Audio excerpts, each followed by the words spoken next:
streaming's good thing. Is Diogenes like the Jordan Peterson of the ancient world? Oh god. I have no idea, but that sounds about right. See, the thing is, I think Diogenes was right more. Diogenes... Oh god. That's a burn. Is intelligence. That's a burn. Like, there was a point, he had a point in jerking off in public and pissing on passerby. By the way, guys, we've been streaming for about a minute now. God. Not as Good to know. This is part of the. This is part of just the setup point. We have the setup not even period. a minute and we've already been demonetized. We get like the lovely little ding demonetized symbol. Someday I'm gonna just put that in the corner, you know, because I don't think any of our shit would be monetizable. Just in general. Is this In gonna be a case you're thing? You're doing listening, this? Google, fuck China. Ooh, big words. Already banned. Already banned. Suddenly, just like the stream turns off and just everything in my computer shuts down. Now I'm on the Chinese hit list and suddenly I don't need to buy a news anymore. Oh wow. Jeez, that's a nice way to put it. But anywho, yeah. Now, Pete, tell us when you're all set up, when you've finally planted your roots into the park again, and then we can get started. Oh, I can Rope talk is now. I expensive. don't have to actually be in the park. Oh, okay. Well, I mean, it's it's for the theming. Rope is expensive, man. I think it's a good deal. I mean, sure, we can go with that, I guess. Anywho, I think we should just Best start. way to commit suicide. Of course, by China. This message was sponsored by a flaming Buddhist monk. Oh god. So can I get suicide for cheap as well from China? Well, I'm sure you can. It only costs a few words in a certain bear. And a certain bear. Well, we're not covering that today, unfortunately. All right, I'm changing the stream layout right now. There we go. Episode 3, worldwide. Why does the word worldwide always mess me up? Worldwide protests. All right, let's introduce ourselves real quick again because we're gonna have to do that every single fucking time. I am RPG, the boxing glove at the top. I'm Pines and the Screaming Tree. I'm Gate, the cat behind the shield. And I'm drunk. Fair enough. You know that works. Are you really? No, I'm not. God damn it. I know, but like that doesn't make much of a difference. Well, all my friends are nerds. I don't exactly have too many dealers where I live. Fair enough. We could talk about that You gotta topic go- later. You gotta go a county over for that. Oh. Well, it's good to know that you have some options. Anywho. Right, so what we're going to be talking about today in particular is the series of worldwide protests that have been happening over the last, like, year or so. It's been less than a year, hasn't it? Like 6 months or something like that. That's how quickly they're happening. Yup. Like, And they're they're- popping up left, right. I mean, there's stuff about Brexit. There's the thing in Hong Kong, the thing in Chile, Lebanon, Syria. All those places have had different kinds of protests and stuff. So we're going to talk about it. But mostly we're going to focus on two. One in which everyone's at least heard of, and another one which made the news and that I am currently living in. And that would be the Chilean one. So we're going to get to that later. Anywho, so remember, guys, if you have any sources that you want to cite, please post them into the supply closet that is in the Discord. It's going to appear on the stream live as well, and then I'm going to put them into a comment underneath the video once the podcast's done, basically. So, first question to form a hypothesis around: What is the purpose of a protest? Who wants to go first? Who thinks they have May I? Time. Okay, Salvo, you go first. Form your hypothesis, please. The purpose of a protest is to achieve political or social change through either violent or non-violent action. Generally involves the mass organization of a group of people for the same purpose. Okay, that is a fairly complete definition of a protest, including the purpose. That's not bad. Who wants to go next? Okay, I'm going to assign Gate to go next. Thank you. My hypothesis for the purpose of a protest is for the public to get their voices heard. Okay, that's good. May I add to that a bit?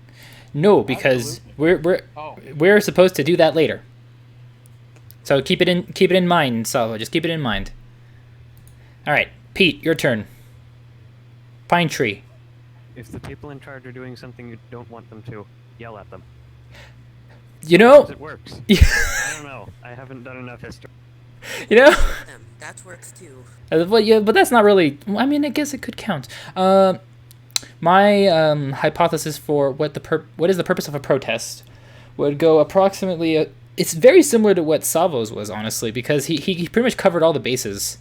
So it'd be the purpose of a protest is to incite public discourse and or action through, as he mentioned before, violence or nonviolence in order to achieve political change within a system, whether it be national or international or local. I think that's like the best that's the only purpose I can think of for a protest, because yeah, I can't think of another definition for that. Also involves internal change within an organization, like a corporation, for instance. True. Let's discuss that a little bit. Actually, we're in discussion time. These are hypotheses that are very close to just definitions, so it's more or less just getting it out there and talking about it. So, yeah, the corporations thing. That's an interesting one to bring up, because I guess a corporation can be considered sort of like a miniature political system, right? There are internal hierarchies and bureaucracies within the corporation, so I think we can classify it as a miniature political system. Yes. Yeah, that's what I was thinking too. I'm still not A bunch sure it of even rebels. has to be a kind of a political system. All that's required really is just that there's someone in charge and you want to change what they're doing. But again, Someone in charge of a lot of people, I suppose. but That is a political system, though. yeah, There's a leader. Yeah. yeah, okay, so I mean, this is just discussing semantics at this point, but I enjoy talking semantics. So, that is a good point. What would make a political system? We wouldn't be here. You got robotic for a second there, but I think people understood you, so that's good. Christ, well, I man, mean, we aren't any the electric- Go ahead, Gate. any small group of individuals with differing opinions could involve politics, right? Like even a group of friends, where there's still a political structure there. What is the definition of political that we're going to be using then? I know this is just semantics at this point, but it's an interesting one. It won't really help the discussion much as far as I'm concerned, but who knows? But yeah, what would determine politics in that case? Because if it's just a group of friends, then the hierarchical system and bureaucracies probably won't be very tight-knit, at least. But it's still there. Oh yeah, it's definitely still existent, but like the strength of it would be incredibly diminished. Absolutely. Yeah. But Huh. even still, A group of If- friends generally aren't working towards some sort of goal, which is like I think it's like Are maybe not some kind of prerequisite for a political system. well, when you think about it, do most countries have goals for the political systems? As far as I know, like I can't really think To of major to goals. govern the I could argue that yeah, govern the people, promote their interests abroad, and engage in economic trade. Hmm. That's an interesting topic to cover Purpose later. of a group of friends to is to have fun, hang out. Okay, Pines, this is an electric light orchestra. Please Yeah, listen Pete. carefully. Pete, is it like Christmas or something? Because you're like covered in Christmas lights and getting highly electrocuted right now. Sorry. There you go, much better. The purpose of a group of friends is to have fun, socialize. I think that's as much It's the not purpose of a group of really, friends as the Shh, shh, shh. purpose of a government is to govern the people. Hmm. But I mean, what if a group of friends end up in a disagreement? Like we often do. So Then there's a disagreement over some sort of goal or action that the group of friends want to take, and now it has a purpose. So it's like a spectrum, I guess. Like as usual, there's always like a spectrum to these things. So like at the tippity top, it's obvious governmental facilities and whatnot. I'm going to argue that at the low end of the spectrum, at the very least, a group of friends, one goal is to achieve some sort of social interaction Uh, and advance their reputation. I would argue that the lowest denomination would be a single person, honestly. What is Discussing their own internal politics with themselves. Are we considering internal psychology politics here? I you know, I hadn't considered that. That That I hadn't. Well, we don't. We're not going to do that Is that what you're now. implying? We're not going to do that now. But you know what? Is That that I not had. what you're implying, though? I had not considered that, but it does seem that is what I'm implying. Huh. We should. Let's save it for another. Yeah, we're gonna pin that one because that's an interesting topic of what the hell is politics. I think, but okay. So we seem to agree that protests have to do with trying to change whatever it is a political system is current. If they agree with the goal, they're trying to change the way they achieve that goal, and if they disagree with the goal, they try to change the goal itself. Is that more or They're less? trying to form a particular goal.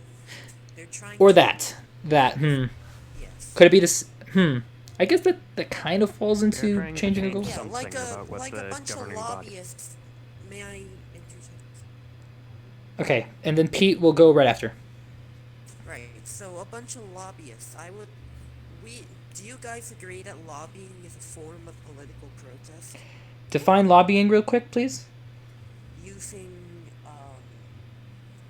at it's at the very loosest definition. It's like in American politics anyway.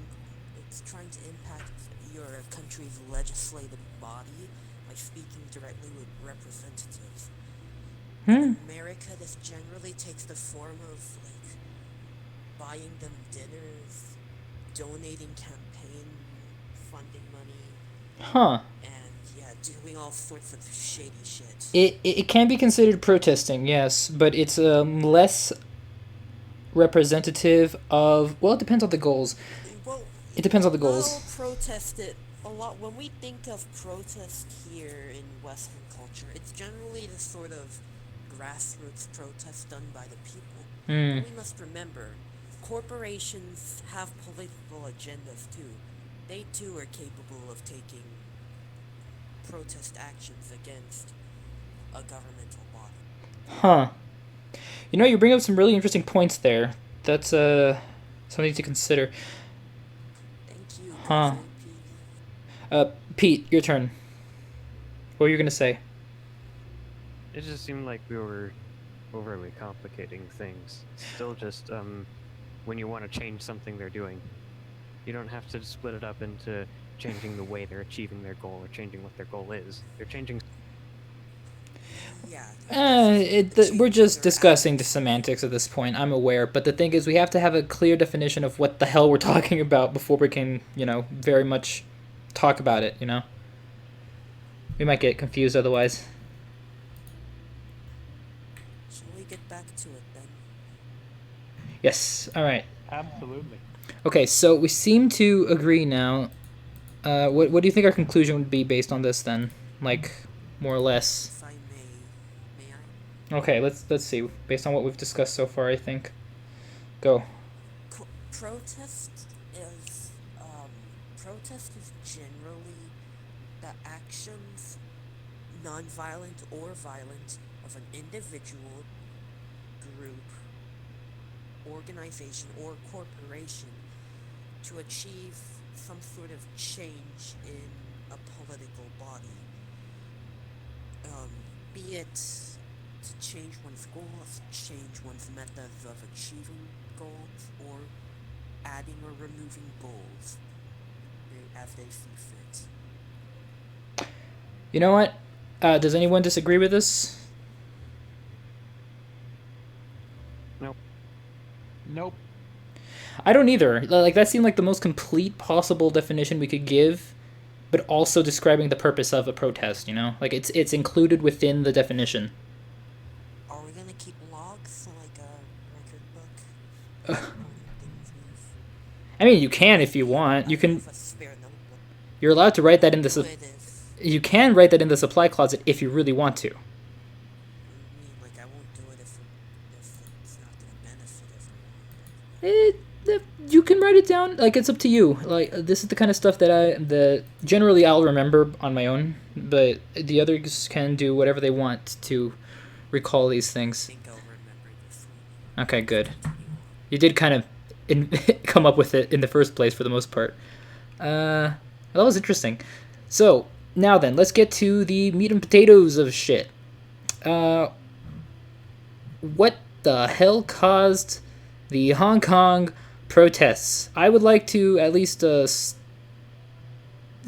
possibly go second or third or something like that because I don't actually know enough. Or possibly first. You know what? I'm just going to start first because I actually don't know much about this. So, may I ask a quick question? Okay, real quick. Are you gonna be acting as moderator for the rest of the podcast like this? That's usually how I do things. Alright, carry on. I mean, it's just because you're the most talkative one right now, so I gotta force it out of the other sometimes too. Now then, what caused the Hong Kong protests? From my understanding, which is very little, the Hong Kong protests started due to some kind of strange legislation which put certain people in Hong Kong under a jurisdiction that would allow China to extricate any particular person within Hong Kong outside of Hong Kong into China in order to force their own legislation and court rulings upon them in their own individual way, which is essentially kidnapping them and then judging them through their own court system. And then it escalated into a bigger thing. That's my understanding of it. Yes. Salvo, you go last. You go last. Wait, this is hypothesis. We're just giving our reasonings here, what we think. Who knows second to least?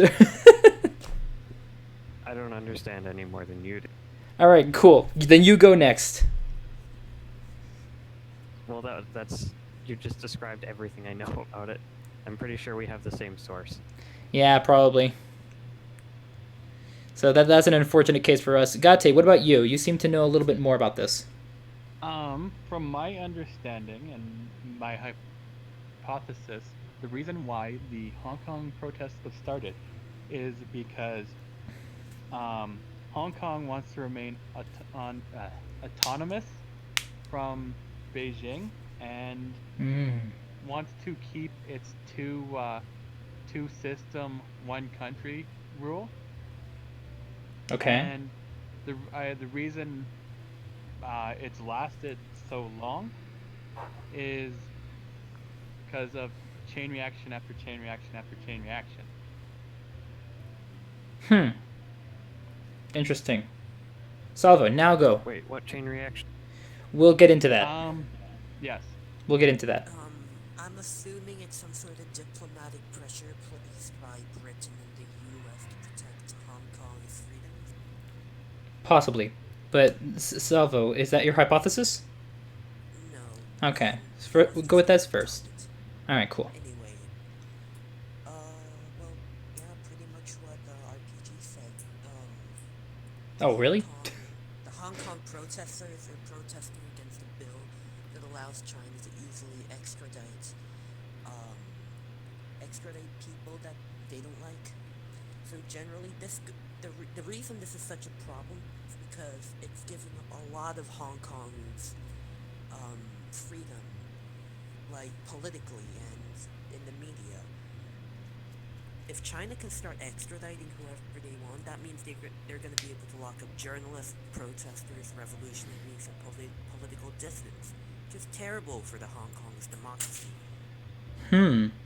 Okay. That's a good start. Okay, so now it's time to discuss. Gate, yeah. What did you mean by those chain reactions? Like, that's a good place to start, and then we can talk about the bill. Um, chain reactions being sorry about that.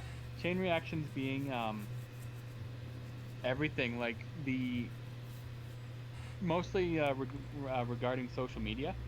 So, like the fire in the streets caught social media. Then Hmm. Blizzard spoke out in favor of China All right. and banned Blitzchung, which then other companies, Like the NBA too. Like that was a thing too. That was a yeah, weird thing, honestly.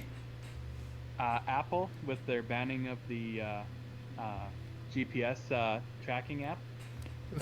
Wow. To clarify, it's an app that you allow of protesters to track the location of policemen so they can avoid them. That is not a good look for Apple. That's why would they do that? To appease China. Yeah, that's the thing. Why would they? Oh, let's. I heard about this at my congressional debate meeting, so let me go into this. Okay. Um, American corporations have a vast interest in China because it has a huge market. A lot of people. Chinese people are growing increasingly wealthy in this day and age. They're gonna want a lot of technology and Western products, so they're all trying to muscle in, basically. It's really big to miss out on China as a market. Yeah, I mean, that So makes sense, may but I at the ask you same a question? time, yeah, what? So, Gate, would you say that Britain or the US has maintained any big part in maintaining Hong Kong's autonomy? I Like, think has Britain ever intervened diplomatically to make sure China has upholds its 100-year promise? I actually haven't heard of anything about Britain forcing China into upholding this 100-year Y- promise. yeah, I did hear Britain was silent on it, but I didn't know it was totally radio silent. I understand that the U.S. wants to um, form a bill that will do yearly inspections to make sure that Hong Kong remains autonomous from Beijing and the one China policy. That did indeed pass. Huh. That's interesting. What would happen in that case? But the thing is, like, I heard something about like China getting angry about that. I don't know if I just heard that wrong, but that's what I'd You heard. aren't wrong. Yeah, like, China has what? accused the American Congress of having a flawed understanding, which is generally what they do to anybody who opposes Chinese Yeah, opposes the policy. that kind of worried me. Just like hearing They their did that to weirdness. Prague. Yeah, we're gonna talk more about China in the near future. Honestly, fuck those guys. Fuck China. All right, cool. Now we're gonna see him dead in a couple weeks. Don't worry about it. I'm kidding, but yeah, that is a serious issue. Pete, do you have anything to add? Like just reactionary, at least. Not really. I figured. I would Damn like it, to you've got live up to your namesake, Scream. uh. Anyways, you were saying Gate. Yes, you posted something. Yes. What I posted was a Reddit link. Listing off the companies that are under China's censorship orders, and the whole companies siding with China thing isn't new to To to Hong Hong Kong. Kong. They've also done it with Tibet and Taiwan. That's unfortunate. In fact, my government's bad for the fact that they won't list Taiwan as its own independent nation with um, the airports. So Okay, Taiwan is listed under China. to be fair, the U.S. doesn't either. Like, there are very, very few countries that actually recognize Taiwan. They're, like, I guess it's par for the course at this point. Even the U.S. Addresses Taiwan as Zhuhua Taipei. I think we're getting a little bit off track here, just a little bit. Apologies. It's okay. Yeah, sorry. It's okay. We'll Sorry get about that. back to this eventually. It's just yeah, it's interesting to like touch upon it, right? That's like really that's a lot of weird issues around China. Like I don't care if it's a huge economic thing. It's like I get that most of the people aren't bad, but at the same time, why would the companies want to associate themselves with them if this is the obvious result? That's what's kind of confusing me. But I don't think you understand the full economic impact that China's having. clearly I do not, and we're gonna have to discuss that another time for sure. Uh, May I ask another question to Dante? okay. Absolutely. So do you know how is China's influence purely through market pressure and threats to block them out of China, or are they you? Or as I've heard that China is using domestic companies like Tencent or Tencent and a couple other companies to like start buying up shares in American and Western companies in order to exert shareholder control. Is this true, or is it purely economic influence through markets? I'm gonna say that's a gray area. Example, Epic Games is 40% owned by the shares are 40% owned by Tencent. Fuck those guys. Um, but it's funny because the CEO has already declared that he owns more than Tencent. Oh, that's funny. Yeah, and is openly okay with people protesting it in their gaming I mean, platforms. they say that, but like the the fat hasn't hit the frying pan yet, my man. Wow. And that's fair. And I'd like to see how Epic Games holds up We'll see when how that they holds out. I'm gonna bet that they're gonna crumble, honestly. I guess don't. I personally don't, but In today's market, they're gonna crumble. not considering they just released Fortnite 2 and they got a sudden surge, unlikely. Yeah. But like if they want to make more profit in the future. Give them a few months. I think they're gonna figure something out. But that's a separate topic, honestly. It's a waiting to be seen situation there. But back to the Hong Kong protest thing. Like, there's also the fact of the matter that there was a lot of like strange buildup, right? Like there was a bunch of other things that came to light as opposed to just the bill, right? Because they're still going even though they basically got rid of it. Hong Kong is gradually losing its autonomy, believes in a bunch of weird little ways. Like, Is that what you're saying? that's what I'm asking. Like, I'm asking if anyone knows those particular details because I've heard that there's a whole bunch of other issues that they're protesting for besides just the extradition bill. I believe in one specific instance. Do you read the South China Morning Post? Uh, Well, occasionally, there has I've Yeah, but they've generally been a highly reputable news source up to now. But like China's starting to exert pressure on them, I think, according to Wikipedia anyway. They've received some minor fire for adopting pro-China bans on certain articles and etc. Obviously nothing confirmed, but it's there. That's interesting. Yeah. Huh. Well, you could check the mediafactbias.com or whatever it's called. Oh yeah, actually, I should. You know what? Let's actually. Yeah, let's just get that over here because this is a useful thing to have for people. I'm just gonna put that there. Just keeping that there because it's super useful, right?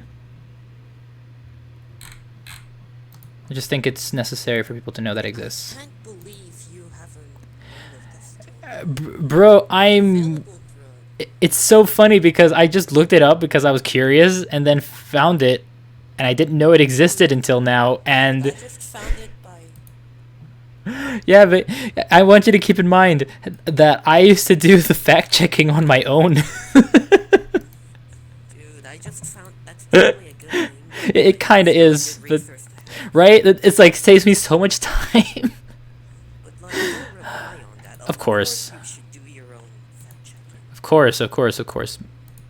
Nobody, not even the fucking Pope, is infallible, no matter what the Catholic Church likes to say.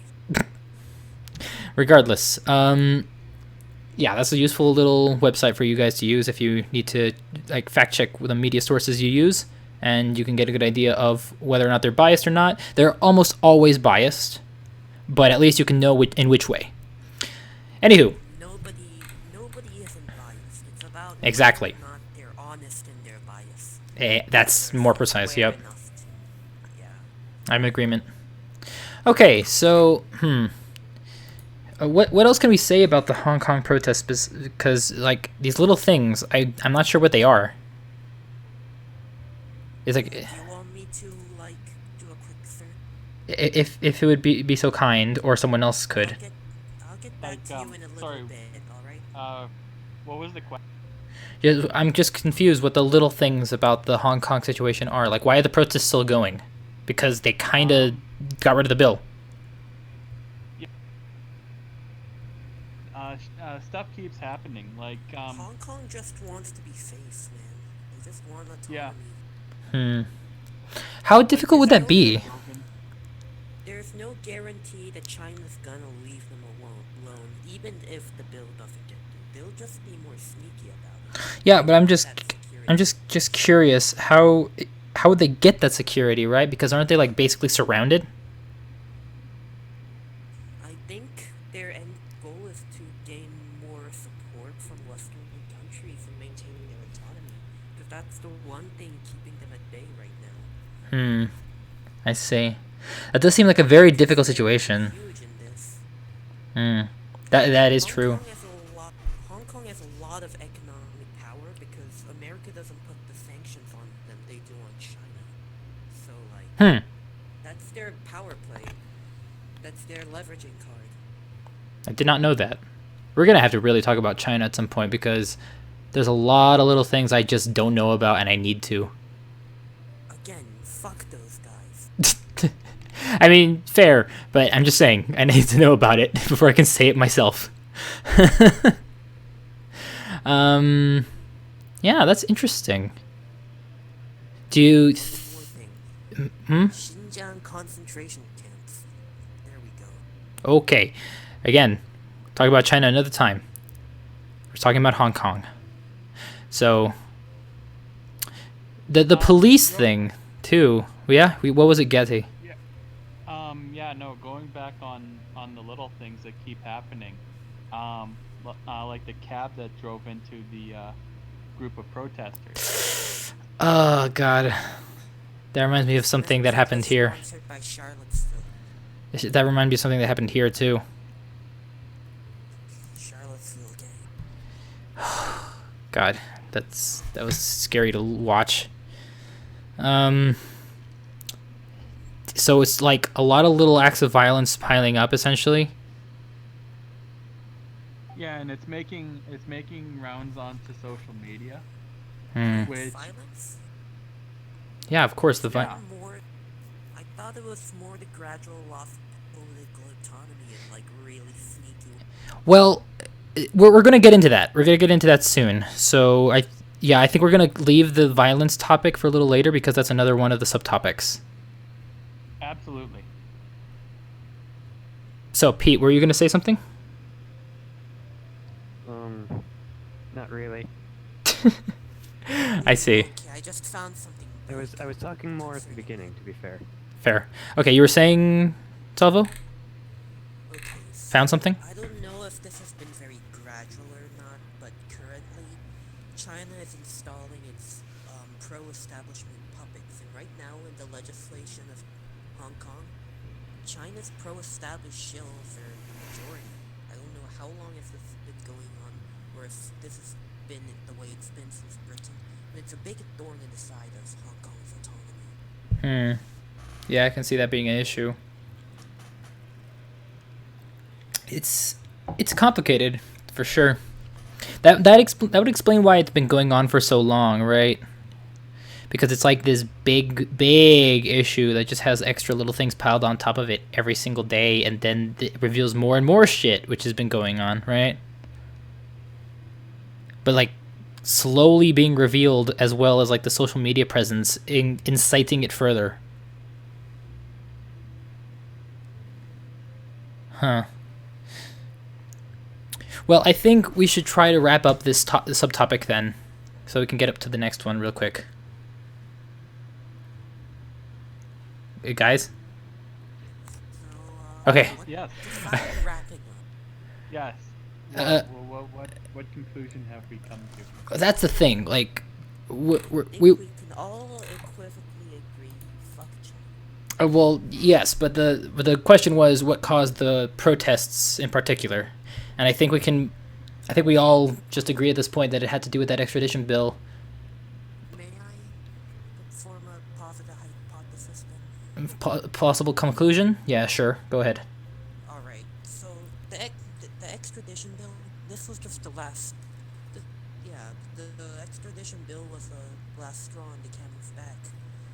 Well, the straw that broke the camel's back, yes, but like, Hong Kong has been losing its autonomy despite the 50-year agreement from Britain, and well, this was just overt enough to make everyone start resisting more actively.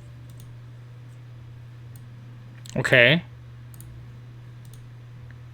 So, is there anything else anyone else would like to add?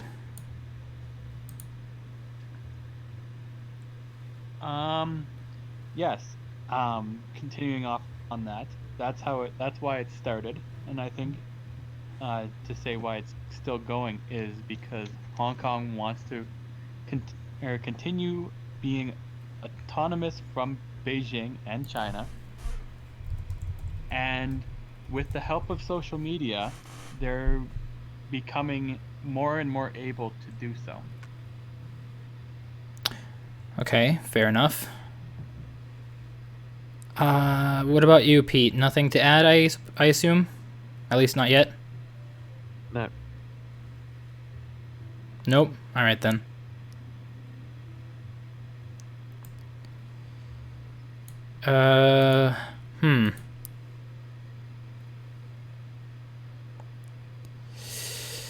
Yeah, I think that's all for that particular discussion, at least.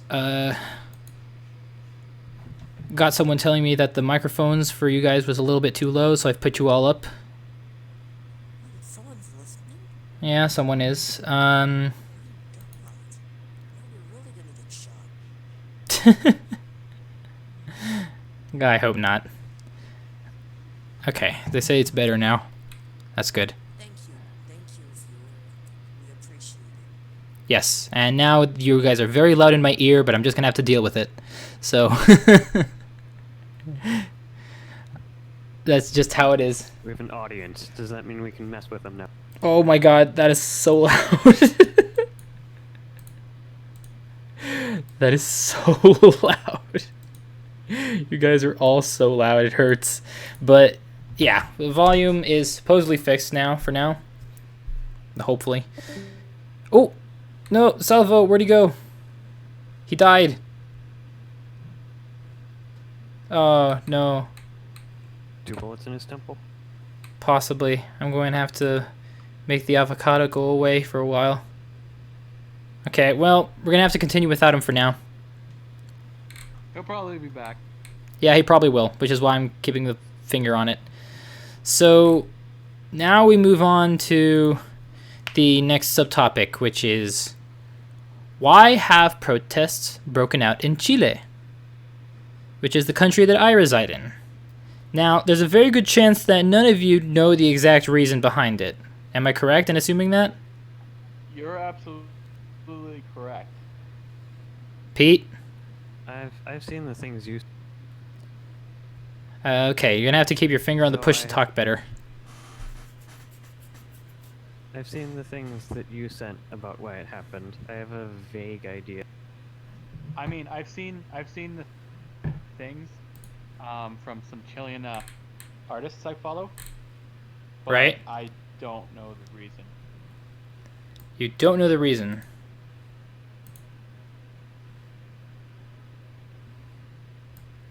That's interesting.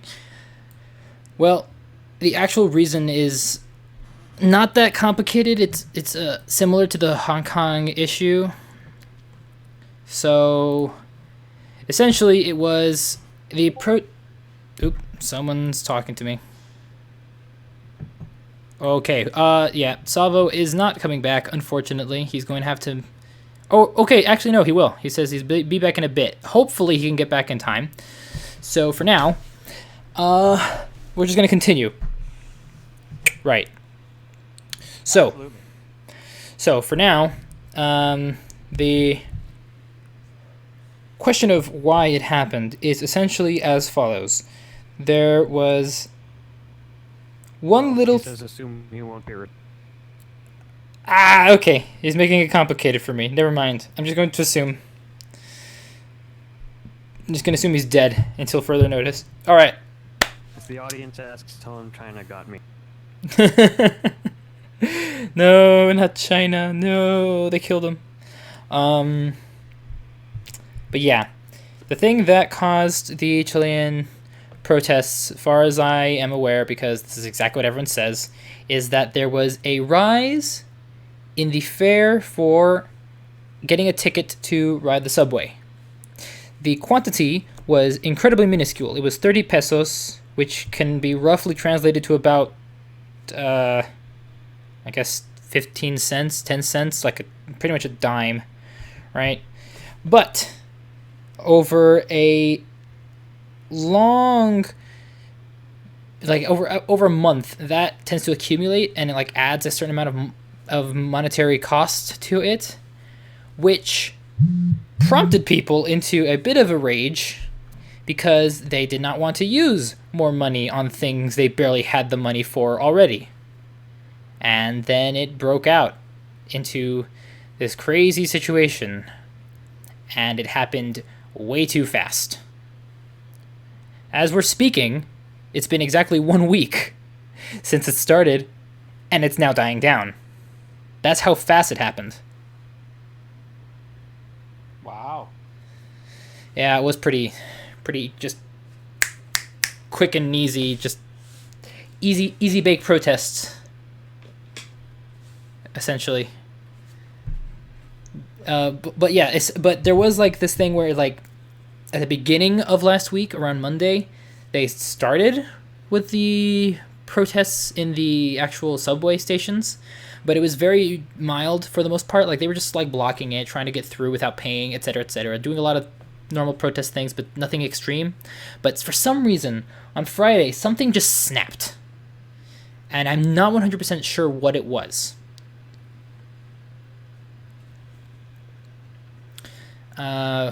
It's been a very interesting situation. Now, do you guys want to put forth the hypothesis? Because chances are you don't know anything, so we're going to have to go with mine. I've got a bit of a different hypothesis. Okay. It's yep. It's along the lines of that history is repeating itself in a interesting way.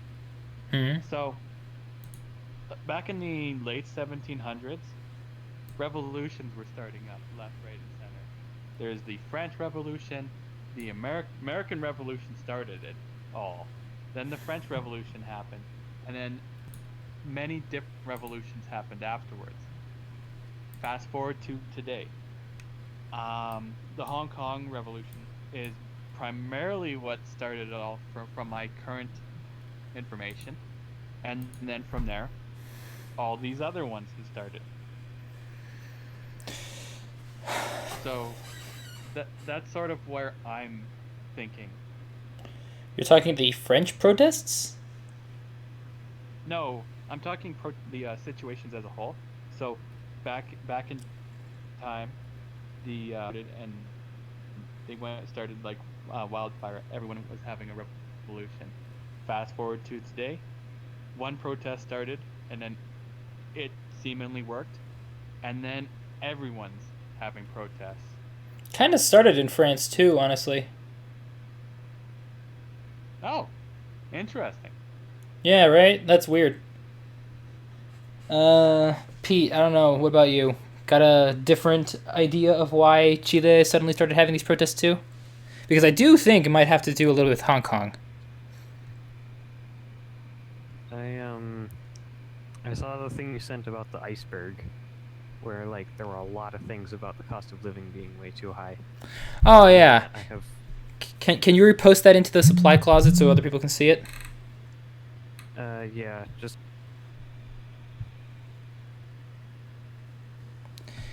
To be clear, when I say just a minute, I mean I'm on a phone and this will take some time.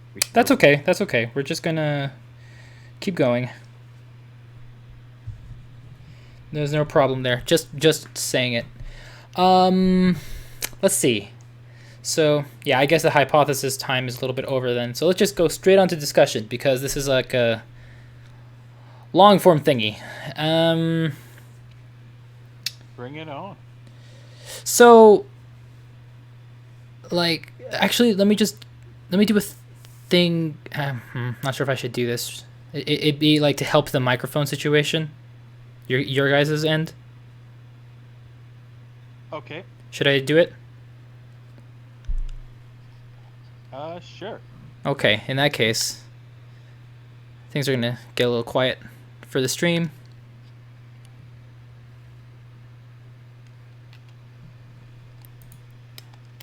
Can you guys still hear me?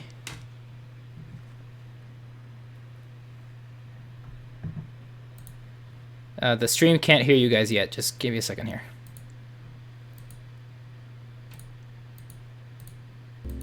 Okay, try talking.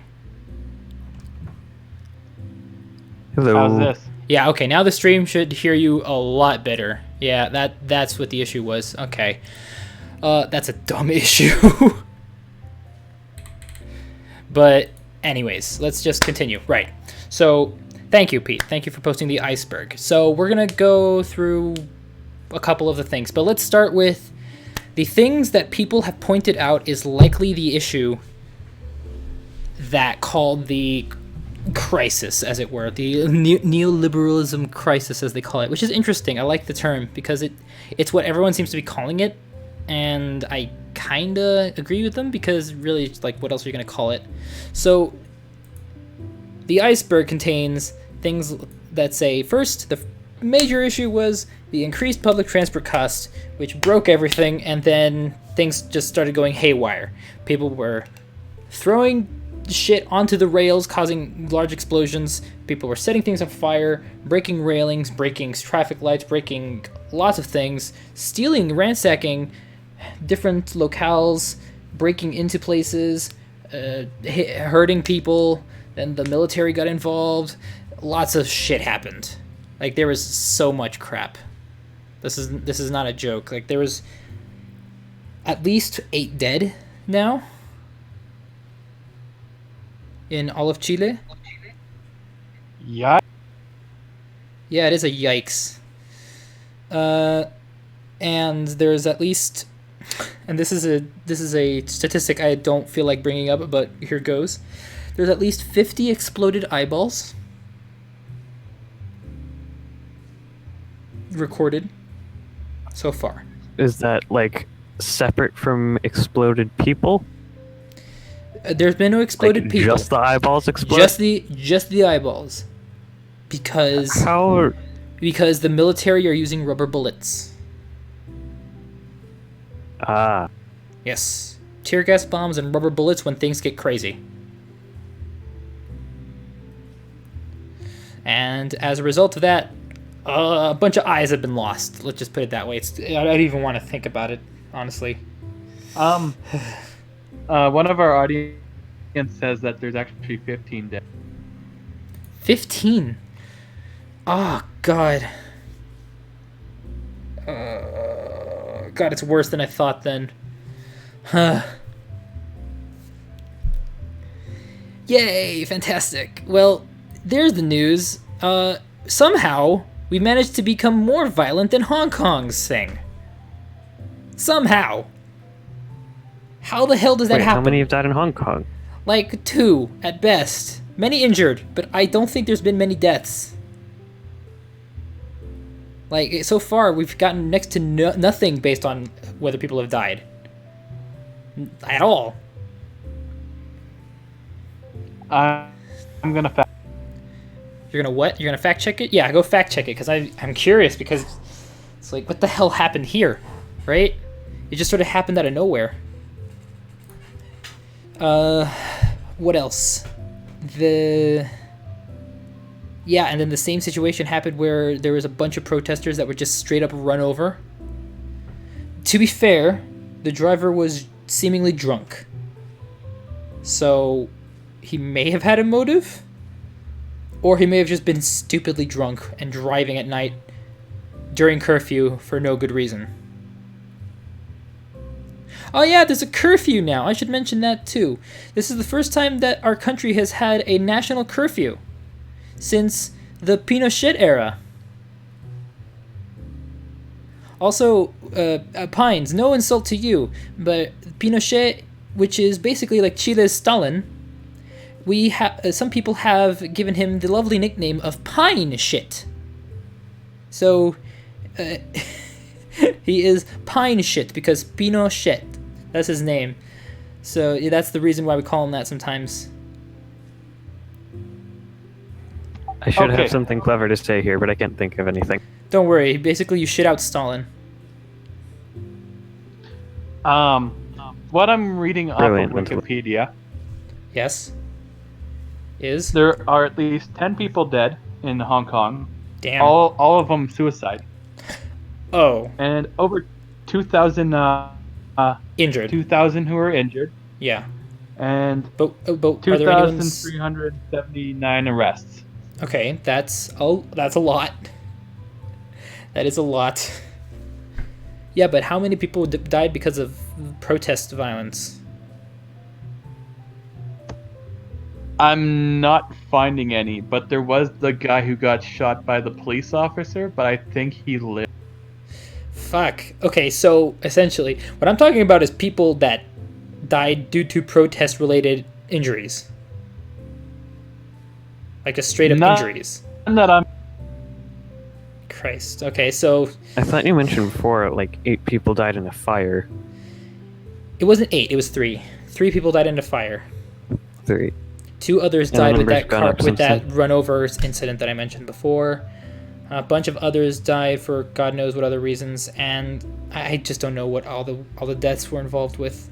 There was just so many things. Like, so much shit happened in such a short time. just real quick. The numbers I listed were for Hong Kong. Yes, I know. They were for Hong Kong. Chile Okay. has their own set of numbers, which is very much more violence related, which is what's concerning. I don't know if anyone knows how many injured there have been, but last I checked, there was at least 200. Keep in mind, we've been at this for a week. Hong Kong's been at it for like 4 months. So it's a little bit surprising that we're managing to get these numbers, right? Ugh. Regardless, there've been a lot of issues regarding what's going on with Chile's politics right now, which, as I mentioned before, the first thing was that public transit cost raise, which thank fuck they got rid of right away, Took them like a day or two to get rid of it, which was good, but at the same time it didn't really help him much because it brought up all the other shit.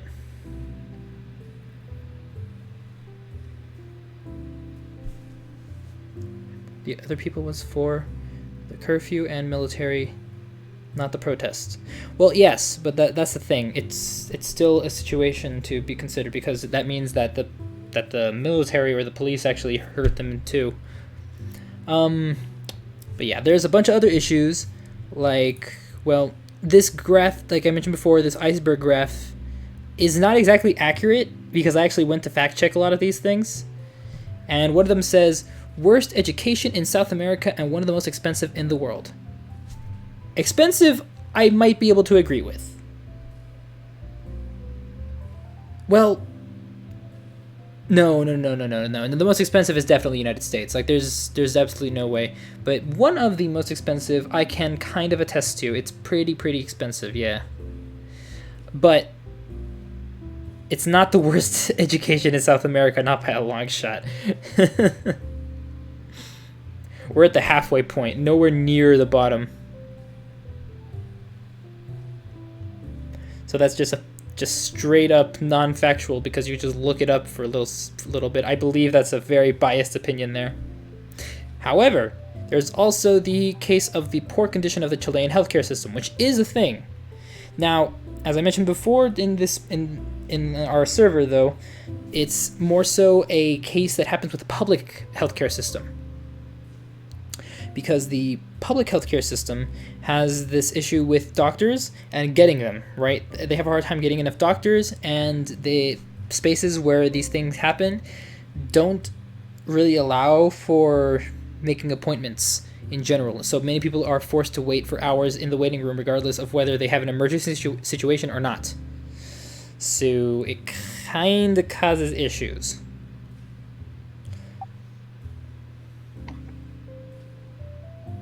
Does someone have something to say about that?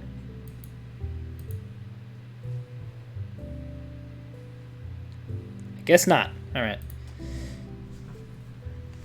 The next thing was the pension system crisis, which is also a thing, because that I don't 100% understand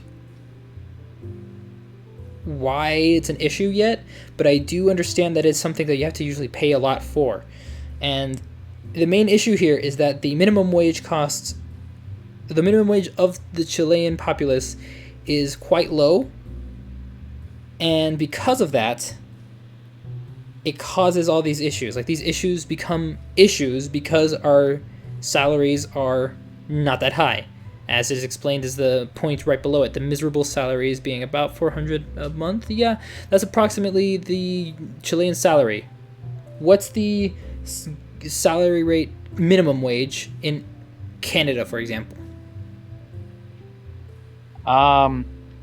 It's $15 Canadian an hour. Okay, and how much would that be approximately a month if you were to factor in, say, 40 hours a week? Give me 1 second, I'll get that. 15 times 40. Yeah, but there's also tax. Yes, but we're talking minimum wage. This is minimum wage here. It's not including an extraction of taxes. I make roughly 1,000 Canadian. Without taxes? That's without. I'd say 1,100. Damn. Okay, so basically you have almost triple that of a Chilean citizen who works 45 hours a week. Not a joke, because look right below, precarious jobs, 45 weekly hours. And imagine that with our bad salary and all the pension costs and the travel costs and the tax cut, which is approximately 10% of whatever your income is. So what you're left with is barely enough to buy some bread during the month. Barely. There's absolutely no way to save up on money whatsoever. Yeah. I just converted the Canadian to US. The minimum wage for an full-time employee is about $842. So American money, that's still doubled in Chile, unfortunately. Yeah, that is unfortunate. And in the U.S., it's like 1,000 or it's like 1,400 or something like that. That's not a joke. So, in U.S. dollars, Canadians make double than we do, and the U.S. makes triple. People in the U.S. make triple. That's why my dad, who is a freelancer who works for U.S. companies, gets so much money. Because he works for those guys in the U.S. So, yeah, it's just... Yeah, there's a lot of people up here who will work in Canada, but with U.S. companies, so they more. Right? It's just the best thing to do. I'm doing it. But yeah, the miserable salaries, which is an obvious case why. The thing is, after all the taxes, all the payment is done, all the pension stuff is done, you're left with a... Disgusting. I'm so sorry. Yep, that's how it is. And unfortunately, that if I had gotten a job here, my first salary would not have been much better. Instead, my salary with the US guy was double that. Right? So it's very strange. And I still get technically triple to quadruple the minimum salary here because of working for that US company, plus also being a teacher. So in that regard, I'm very, very lucky. Like, I'm one of the lucky ones, and that's something I have to be able to take into account. For sure. And even I still have some issues with the whole money thing because I'm trying to save up for a lot of other shit. And it's just like, oh god, like imagining if I can't even save like a few thousand pesos a month. Just like, fuck, you'd have to wait until you're like 157 just to buy a car. That's how bad it is. So there's that monetary issue. Then there's the police gate, which is an interesting situation that happened here in Chile, where a bunch of cops were stealing money, or rather stealing objects from people and money from like cars and like from their homes and like from random places that they had, or just using their authority to get money out of them, etc., and accumulating a large deficit in the economy because of that. Which, but as I said, there are approximately $46 million stolen, more or less. Like, I'm sure it's less or more depending on who you ask, but it was a lot of money. And the culprits still have not, been taken account, have not been accounted for yet. They have not been put on extreme trial yet, which is unfortunate. Which implies that we're going to have to change things about the police as well. And then after I go over these points, I'm going to say which ones they've already basically elected to change. Because they've already elected to change a bunch of these. Like, officially. Like, they've already approved a lot of these to change all of these things for the better. The next one is the salaries of the political elite is 33 times higher than the minimum wage. Now, 400 times 33. What is that exactly? That is $13,200 a month. Which, to be fair, in like the US, that doesn't really make you super, super rich. But here in Chile, that's a shit ton of money.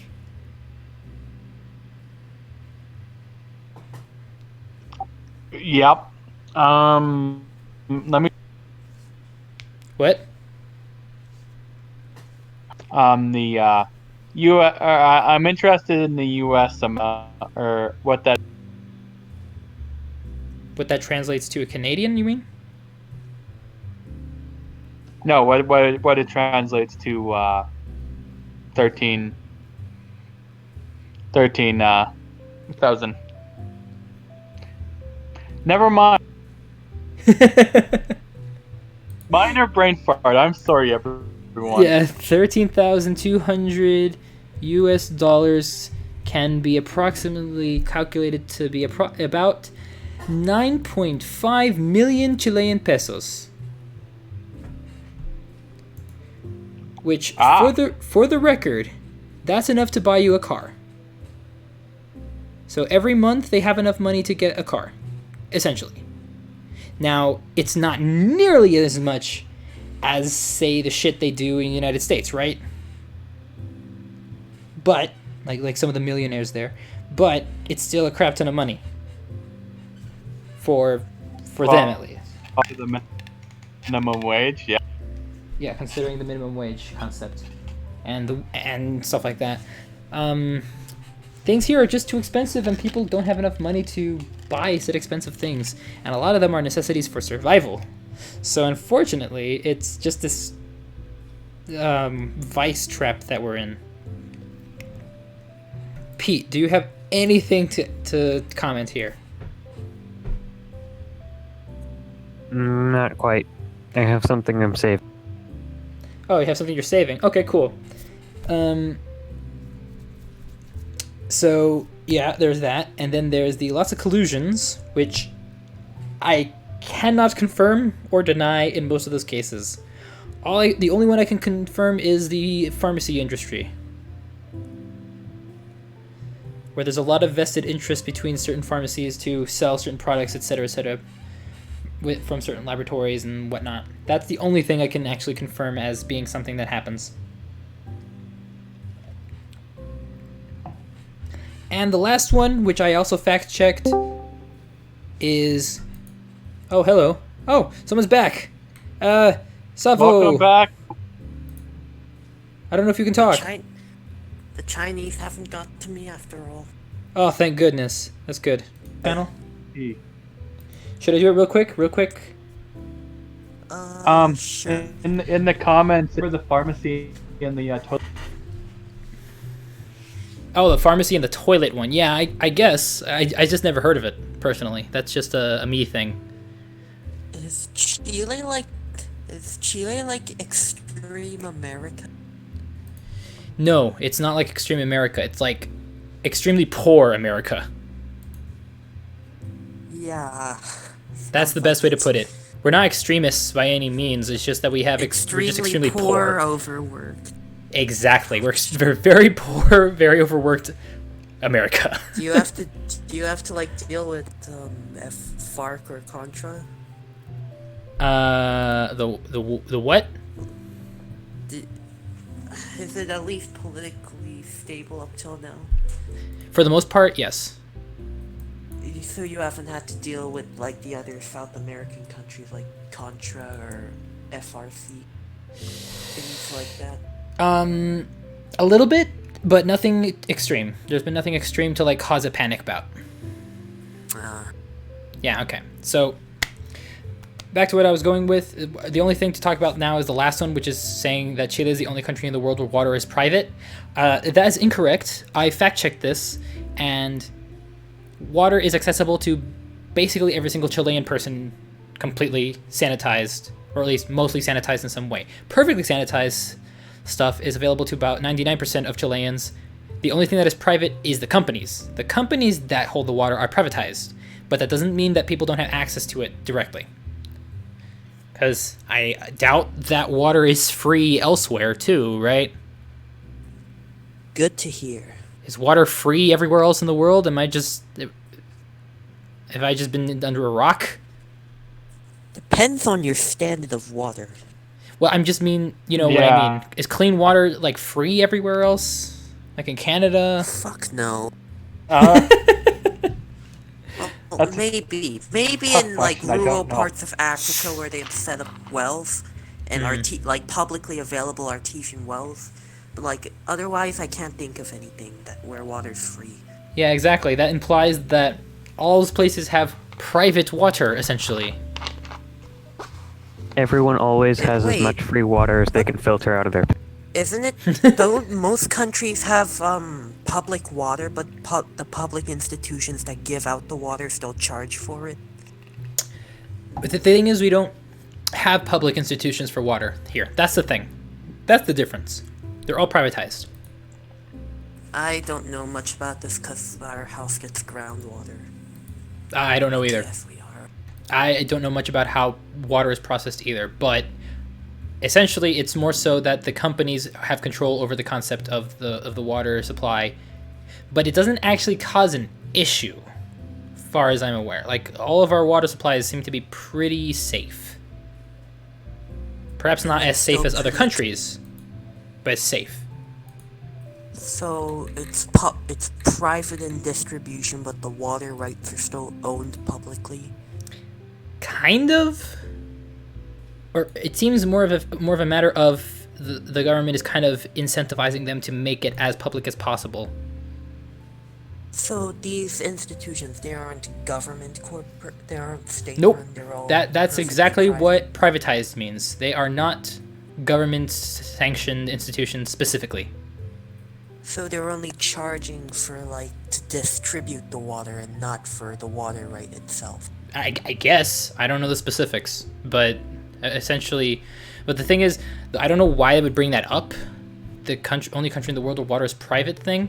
I don't know what exactly that would be a reason for concern, because it seems like it's not something of concern to most people here, especially not the bottom of the iceberg. Regardless, however, there have been a lot of these things that have been changed recently. And by changed, I mean they freaked out and panicked, and the politicians decided to change a bunch of them because they were scared of people. So let's go through them one by one. Increased public transport cost was reduced back to normal because, God, that was stupid. Then the worst education system thing was never a thing in the first place, so we're not even going to bother with that. Maybe it's expensive. They might cut down on costs on that, but they haven't really discussed it yet. Poor condition of the Chilean healthcare system. Yes, there have been riots recently regarding the healthcare workers, and they're trying to get something out of it in terms of how to improve the system for it, because it's not exactly well funded publicly, only privately. The pension system. They've decided to aid the pension system with I don't remember exactly how it works, but it's something like a 20% either discount or improvement rate, like interest rate. I'm not exactly sure how it works, but there was some sort of 20% difference that they were trying to make there, so it's going to help a little bit. Now then, the minimum wage part has been discussed. It's been discussed, but we don't know where it's going to go because it's not exactly open as to what will happen there exactly. But from what I've heard, it seems that it has been increased approximately 75%, or will increase 75%. So All right. So yeah, if it's true, then we're gonna get a pretty significant increase. Wait, no, 75%? No, it's more like a 50% increase. Regardless, 50? 50? No. I'm calculating completely wrong here. It's more like a 30% increase. That's it, sorry. But yeah, there's still an increase there, while other things are going back down to normal costs. And this is something that I was actually surprised about, because this was a discussion before the riots happened. The precarious job work weeks. It went down from 45 to 40. I mean, essentially that just means one less hour each day, but they were really fighting against that until this point. So the politicians were really fighting against it until now. Wow, so I mean, it's federal regulation? Yes, this was all like government changes. Like they just all got together and said, "Fuck it, we're gonna do all these things now, and we'll see what we can do." Do you mind if I ask a little, somewhat unrelated question that may or may not have some relevance? Okay. What's Chile's economy like? Is it like how mixed is it? Is it skewed towards the left, like laissez-faire, or to government control? Which way does it hang? That's a good question, but I don't know the details of that. I would say that it's similar to the US, but with a slightly higher government control. Is there public health care? Yes, but it's piss poor. That's the problem. I Um, see. One thing I'd like to interject on the precarious jobs. The fact that it's going down to 40, that's standard full time in Canada. So at least you're not working 46 hours 45 One was the step norm. back away from a or Shadowrun. 45. Yep. So that's something. Yeah, it's really nice actually. It's just wow, that is a huge reduction. I forget how much like they do in like Europe. I think it was like between 32 and 35, Lucky bastards. right? But regardless, that is a good change. An extra hour a day, that's nice. To with the higher minimum wage, very nice too, right? So people are gonna feel very rewarded for that if it goes through perfectly as Well, is. There's a problem with that, unfortunately. We all know what the People issue are- is. We all know what the issue is, Salvo. People are going to lose jobs. Salavi. Right? That's just how minimum wage rises work. Like, we can go into the specifics of economic changes in the future for a different topic. But yeah, essentially that's what the difference is right now. Is it gonna I can in fact stabilize? confirm that. You can what? I can in fact confirm that because the same things happened in my province of Canada. Minimum But- wage went up, and jobs. Yeah, it's pretty simple. The bosses can't pay as many people. The bosses above those bosses can't pay as many bosses. The bosses above those bosses can't pay the bosses below them, etc., because of the minimum wage increase. It's just that simple. Like, there's going to be a trickle-down issue where there's just not going to be enough money to go around. But, like, will it stabilize eventually if Chile's economy keeps growing? Well, we've had the economic growth factor for like the past decade or two with no issue so far. So it's So it could, but I don't know the details, and I could look into that later. But for now, it can, but I'm not sure. I've heard that giving people a better minimum wage is actually very good for the economy since a lot more people have a lot more spending power suddenly, and wealth doesn't just stay stagnant.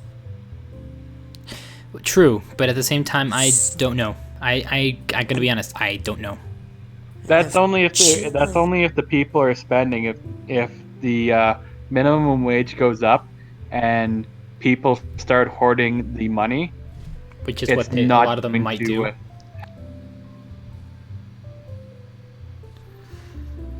What I would was say that, that RP? it. I would say that it will increase a lot, but as you mentioned, like there's going to be like I'd say about only about 20% of the people are going to actually hoard that money because I know how people work, and there's a good chance that they're just going to use it on spending.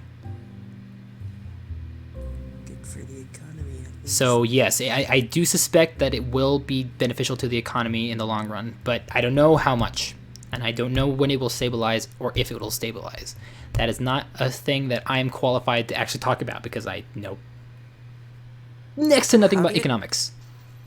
How do you think Chile is going to deal with the growing pains of suddenly, in the short term at least? I don't know. It's a complicated issue, really. Is government aid good over there? Like, I mean, like... It's welfare, okay. that is. I would say it's okay. That's It's good to hear. yeah, it's okay. Like it's not fantastic, but it's okay. It exists and it does stuff, but we're poor, so it kind of gets us a little bit worried. Well, okay, note to self, get an economist for the next one. I mean, that's We have SEC. the thing. I was gonna say we have Section, but he's not here right now. He's kind of dead. God damn it, China, why did you have to kill our one economist? Our one economist / historian. He be dead. No, but in all seriousness, yeah, we do need economists for when we ever talk about economy related things in the future. However, for now, to try and mitigate that, there's been the hearing of lowering the salaries of the political elite congressmen and congresswomen from their 33 times higher than the minimum wage, which is what they originally Fuck had. yeah. Yeah, I do not know what it's been lowered to, but they approved of it. They actually approved of that, which is surprising. Well, things are looking up for Chile, I guess. Now, the question is whether they lowered it to like 25 or 32, so it's like... I'm betting it's the 32. No one's But- gonna vote to lower their own salary, man. They did, though, I and mean- I don't know I how mean, much. like, I would like to by know a how lot. much. Yeah, I think it's more like they're about 30 times higher, right? Something like that. Something they can sacrifice a little. They're also this is something that surprises me because they did it here first before they did it in the U.S. I- Higher taxes for the rich. Oh, lucky bastards. Okay, Gate is gonna have to go on a 5-minute break for a little bit, so I'm going to just turn him off temporarily. He'll be back. Hey, remember to wear your bulletproof vest. Yes. Well, don't worry. He has a Know shield. who's watching? He has a shield. Don't worry. He's fine. I hope. Anyways, what were we talking about? Oh yes, the salary thing. Yeah, it's probably gonna go down a decent amount. But also, the other issue that we had is they're taxing the rich more. Time to move to Chile. Right? Like it seems like they're following the ideas now, because I guess they just understand them, but it just never felt like it. It felt more like they were just too lazy. Well, like I I guess don't it wanna.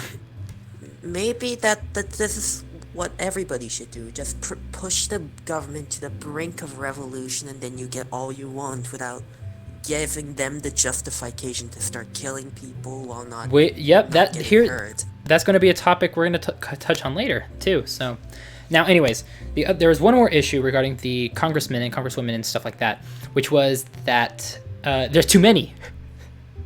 There's way too goddamn many of them. I don't know how many there are. Let me do a quick check. Isn't a big legislature good for at least? There's more, like, you gotta corrupt a lot of people if you want to gain certain interests want to gain an advantage, right? Yes, I'm trying that to good? see how many there are, though. That's the thing, because I don't know. Also, how's Pine been speaking while I was gone? Not much. Has he started screaming? Just a little bit. Scream for us.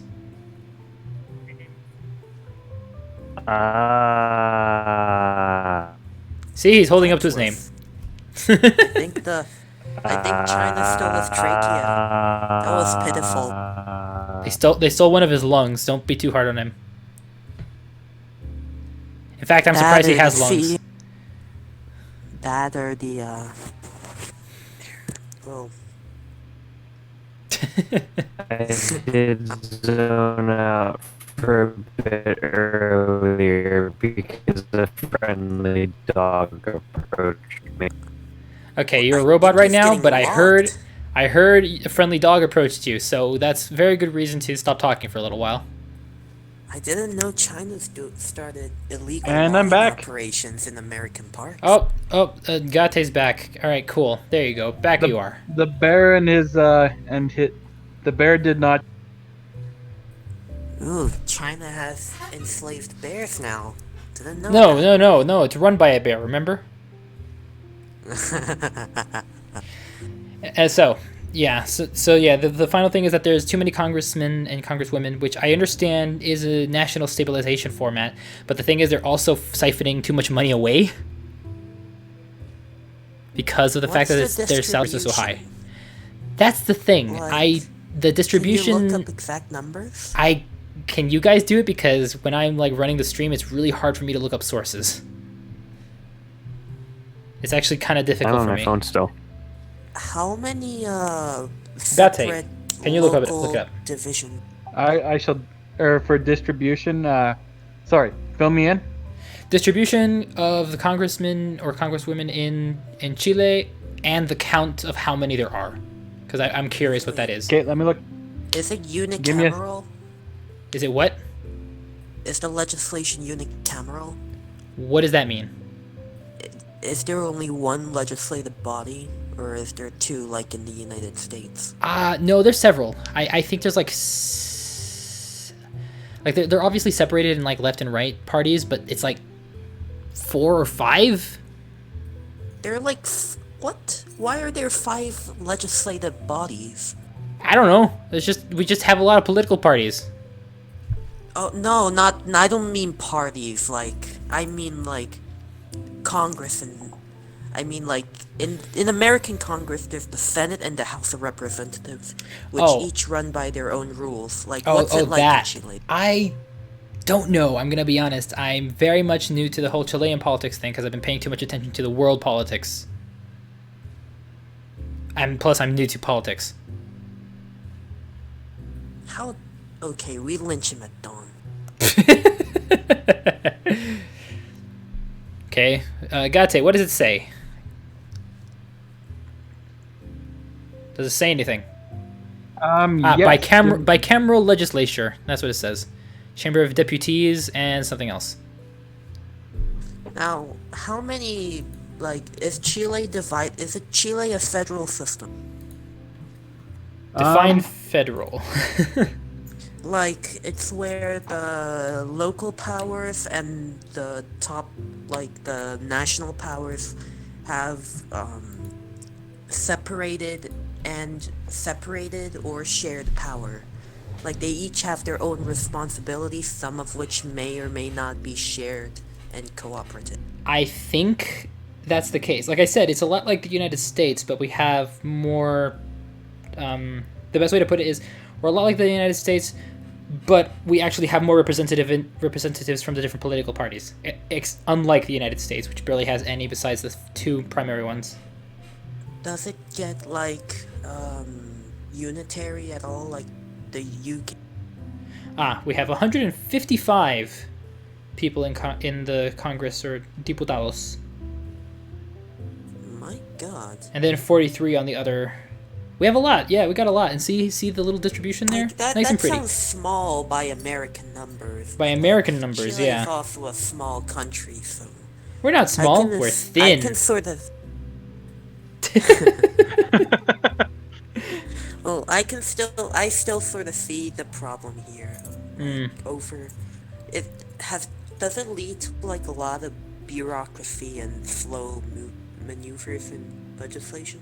Because in the U.S., well, in any system where there are a lot of representatives, political action is generally really slow. Does Chile deal with that a lot? Not often. It's more an issue of getting the people to actually get together to talk. Oh, wait. Yeah, we have problems with that, which is the weird part. What? That sounds very odd coming from the U.S. Like, nobody misses out on their chance to convene in Congress. Nobody. Which is weird, right? Because some have already missed their chance, despite the recent protest stuff. Are they like lazy noblemen? Is I mean- that how it works? That's what it sounds like, right? But it's just because we are lazy in general here. Okay. Like, generally, we're pretty freaking lazy. Like, that's part of the reason why they didn't want to lower the hourly rate for workout weeks. Partially. Because they think we're just not efficient enough. But I can tell you that that last hour of the workday, no one does anything. No one does anything, so they may as well just slice it anyways.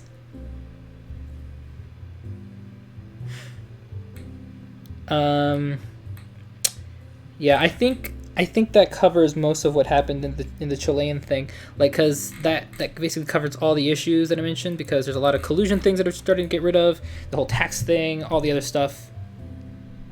And somehow the protests were really a win-win in this situation.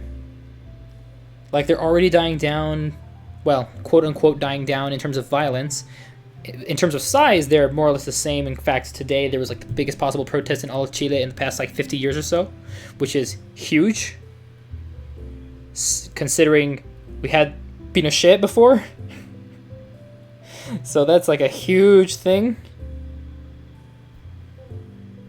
So it's just we had Pinochet, the thing that caused him to come into power. Basically, is what I mean. We had a lot. Considering that's bigger than that. That's a big ass deal. This is a historical moment for Chile, at least.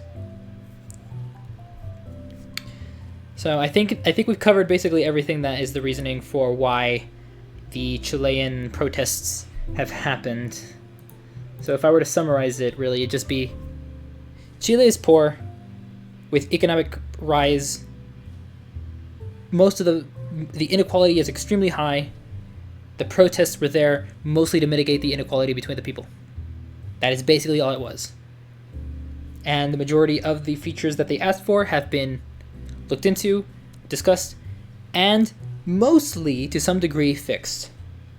One final question that was never really answered. Yes. What contribution did Hong Kong have for? The thing for me is, I think it was because of the public awareness. Because there was a lot of public awareness for it, right? Like, everyone heard about it. That's fair. So I think, like, they had it in their minds, and Chile has Chileans have a propensity for protesting a lot. Like, just in general, we protest a lot, and usually, and like once a week practically, and Sounds like Korea. yeah, right. But the thing, we have a propensity to protest a lot, and then we heard about the Hong Kong thing, and then there was this build up, and then suddenly a spark that just broke everything. So it was more of a accumulation of all these things. What? Yeah, it was a powder keg ready to burst, basically. It was crazy. Latin America like the Western Balkans at this point? I don't know. It's hard to say. I'd have to actually look into that more to be able to evaluate that question better. So, yeah. To conclude, big old powder keg, lots of different things. I should have looked into the Chilean politics more because I probably could have seen this coming, but I didn't. Because I didn't even know this stuff was happening. Because I was paying attention to other stuff. So, my conclusion for myself is to look into this shit more. Ooh, are we gonna do the next question now? Oh yes, we're going straight to the next question, and so I guess May I? since you're excited about it, I want you to go like second to last. Fuck you. Yeah, no, that's the thing. The people who have the most to say about it should go last, I think. I'm joking. No, wait. No, I know. It's just I just find it fair. All right. So, why do protests sometimes become violent? Pete, you go first. Why do you think that sometimes these protest stuff becomes super violent? Talk, wanker. Well, now I don't want to. I'm sorry. I don't really know much about the subject, but people get People get what? I think you're people get carried away. okay. Like you're suddenly sometimes the push to talk sometimes doesn't work for some reason. So keep that in mind. Just people get carried away. Mob psychology, you know. Okay, Gate, what do you think? I think the reason protests get violent is because they start out peaceful, and then with military involvement or even emotion or raw emotional state, they escalate. And especially if they don't feel like being listened to peacefully, they will take the matters into their own hands. Okay, Salvo, go. Yes. Okay, so I concur that, yeah, if people don't feel like they're being listened to, They will revolt. Let's look at one example from South Africa during the anti-apartheid protests. Nelson Mandela led a paramilitary group known as Umkhonto Sizwe against the British colonial government in order to secure freedom for the African peoples. Now, during, I think it was the Rivonia trial, like, Nelson Mandela decided to give a speech about his ideology as he already knew he was guilty. In that speech, he declared that, the African people were not being listened to and that peaceful protests had broken down and failed. They were only getting shot, and he felt that there was a need for South African people to defend themselves. So yeah, what's your if hypothesis? if you don't listen to people, they're gonna get angry. There's also another hypothesis on this. Things get violent when there's no organization to stop them from getting violent. Let's look at two examples of riots from the United States. Well, let's keep it to hypotheses for now. For now. Okay, well, yeah, like if there's if the protesters aren't organized in some way, It becomes and there's a just splatterfest. pure outrage and anger, yeah, it's like a bursting balloon. If it's not controlled, it's gonna splatter. Ugh. Okay. Now then, I somewhat agree with all of you to an extent. Now, my hypothesis is a long, annoying one, so be prepared for the fast talk, if I can formulate it properly in my head.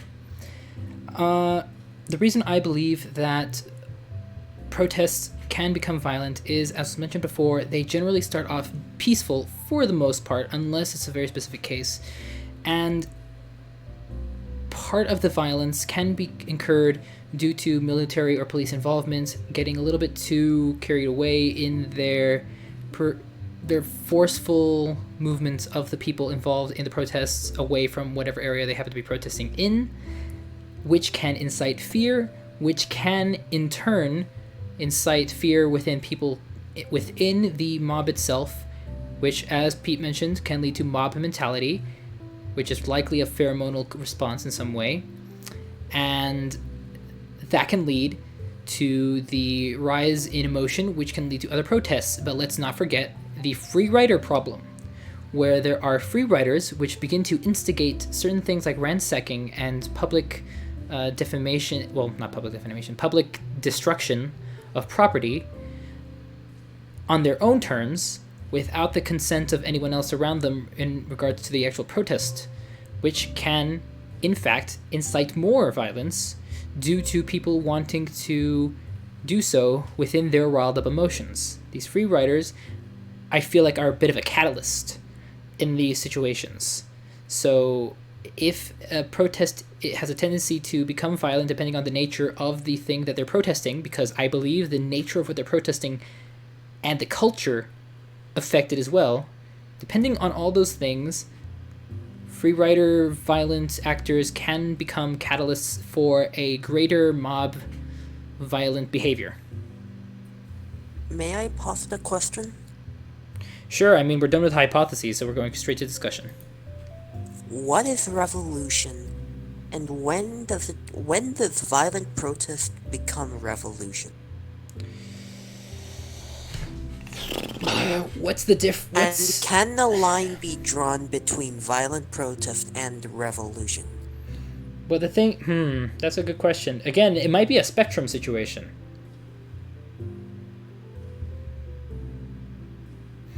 So, Igate, were you going to say something? Yes. One more. The definition of revolution is a forcible overthrow of a government or social order in favor of a new system. So I imagine the answer to your question is when the violent protests go to the far extreme to the point of overthrowing governments. That's what it seems to be. A protest is change this thing, a revolution charge anymore. Now, I would like to ask another question. Yeah. What role does organization play in sparking a revolution? And how do you organize a bunch of people from violent protest into a fully fledged revolution to overthrow a government? How do you do that? That's an interesting question, but we're still on the violence subject in general. Like, how would we get? We're not even at the violence point yet, technically. I'm also gonna throw out there, maybe violent protests are becoming more popular, due to previous peaceful protests not seeming to have a result. Yeah, that happened in South Africa. Like, Nelson Mandela originally worked with the ANC, which sought peaceful means, but then he got permission from the ANC to split off and form a violent paramilitary, which used bombs to blow up infrastructure and make a statement. I can't tell if that applies to Chile, honestly, because most of our protests have been relatively peaceful, but there's always been the free rider problem. Always. Yeah, I guess it depends on the particular political situation, and you can't really make a singular Super generalized monolithic statement. reason. Yeah, it doesn't seem like there's a Yeah. super generalized statement about what it depends upon. Everyone has their own reasons for violence, it appears. Exactly. Well, to me, I think it has a lot to do with culture as well, because, like,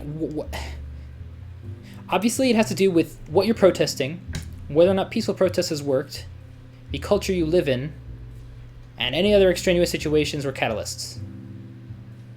That's what I believe might be the four things that affect it. So the culture, I think we can go upon, like, looking into Hong Kong and Chile's differences. I don't know much about how they behave in Hong Kong or what their culture is like. Does anyone here know anything about that? I actually do, somewhat. Hong Kong derives a lot from British culture due to the centuries of colonialization, to the point where it's very, very mixed. Like, these guys, the reason why Hong Kong has a lot of democratic ideals is because of the mark Britain has left on it through colonialization. They've had access to the Western ideals that the rest of China did not. Okay. In China, well, in China, a very big part of the reason why, a big part of Chinese culture is Confucianism, which means obedience to the government, to your parents, and your family. Confucianism and legalism. It's been there since ancient times, like since the time of Qin Shi Huangdi. So, like, but Hong Kong's culture is different from the rest of China. So that's why, But yeah, that's an explanation of Hong Kong's culture. well, okay, that gives a bit of an idea. Okay, then I guess as a comparison, Chile's culture is, I guess the best way I could put it is, Italy light. That's like the best way I can put it. Italy They light. both want to be relevant? No, it's more so like I'm saying the culture, right? Like the way that the people. I don't mean like cultural icons or anything. I mean straight up like how culture affects the people, like how people act in general, which is like behavior cultural? behavioral Cultural culture. behavior? Yeah, that's exactly what I'm referring to when I speak about culture. So like the Hong Kong one, it I seems assume they're a little bit more pasta is very reserved. popular. It seems a little bit more reserved in Hong Kong and a bit less like reactionary. I guess Confucianism still has its roots. Yeah, it still has a little bit in there for like the behavior stuff. Yeah. Hong Kong's is super organized though, so Yeah. they're not going to be reactionary because they all have the end goal. Yeah, I think that's Stand part with of it. Hong Kong. Yeah, I think that's part of it, right? Because Chile, we suck at organizing ourselves. We are very reactionary. Well, we're quite reactionary. We are not afraid to throw a punch. And we I are... swear, that's like a stereotype I know, for all of Latin America, not Right? just Chile. we also are not too afraid to be anti-authoritarian. That's the thing. So, FRC. Cough, contra. regardless, that whole thing is a part of Chilean culture, right? So it makes some sense that the ones in Chile became violent so much more quickly. Because it took us like 2 days to get close to the level of violence that was happening in Hong Kong. Arguably, Arguably. if the protests were started by desire for economic prosperity, then it's gonna make sense people are gonna take the opportunity to steal shit. Like, That's also a good yeah, point. That is it makes also sense. a good point. Yes, because the Hong Kong situation might did not depend just on be that. free riders. It might just be like people actually just want stuff from the get-go. I mean, that's definitely what people are looking for, but at the same time, it doesn't quite explain what all of them are, because the free riders instigated a lot of other things. Now then, there's also the I don't know about Hong Kong because, like you said, it was probably the democracy thing. But there's also the May I make a... Sorry, before we get too far. I'm not saying that everybody is or isn't a free rider. I'm just saying that the free riders may not be so free. Oh yeah, like they might have a ulterior motive behind it, but they're still trying to support it, I guess, in their own way. Yeah.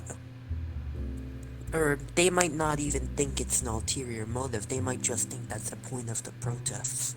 Yeah, that is a good point. They might be fledgling revolutionaries trying to make a stand against what they see as an unfair system. That's what I was going to get to. That's what I was going to get to. I was about to get to that, Salvo, actually. Well, the thing is, Salvo, I was about to get to that because there's been a rise in that sort of mentality in Chile, at the very least according to what I've seen online and the different universities that I've been to and the people in universities that I've talked to. It seems that there's like this... communism. Exactly. Like, I'm not even joking. That's what it feels like. There's a lot of that. There's a lot of shit like that, and I'm not joking. Like, it's pretty... I'm not gonna say rampant, but it's very much present in the people of lower economic status. Right? So the people of lower economic status in an economic issue system is going to tend to breed concepts of communist ideals, which I can see going towards the direction of wanting to present their revolutionary ideals more, which may be part of why the free riders became catalysts, right? So without that idea of the whole like freedom, communism, whatever stuff, I guess without that, people would have been less likely to do it. I mean, I'm gonna bet there are still a bunch of free riders who want to do it, but like, it's not gonna be so many. Oh, I know, but I'm just saying, I think it's like... It can't be all communism. No. But I'm just saying, like, when it comes to the lower economic stratum, there's a lot of people who support ideas like it. There's a reason why so many of them happen to be high school and university students. Because those are the first people to support communism.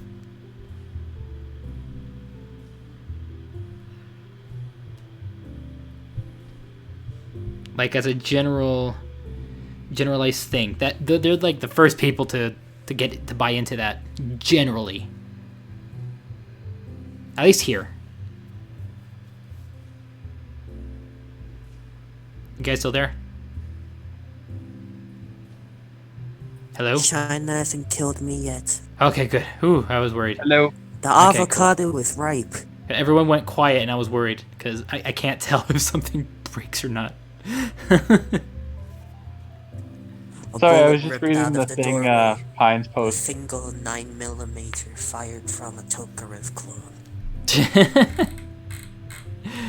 It Okay. wasn't even a very good Tokarev. Some Norenko shit.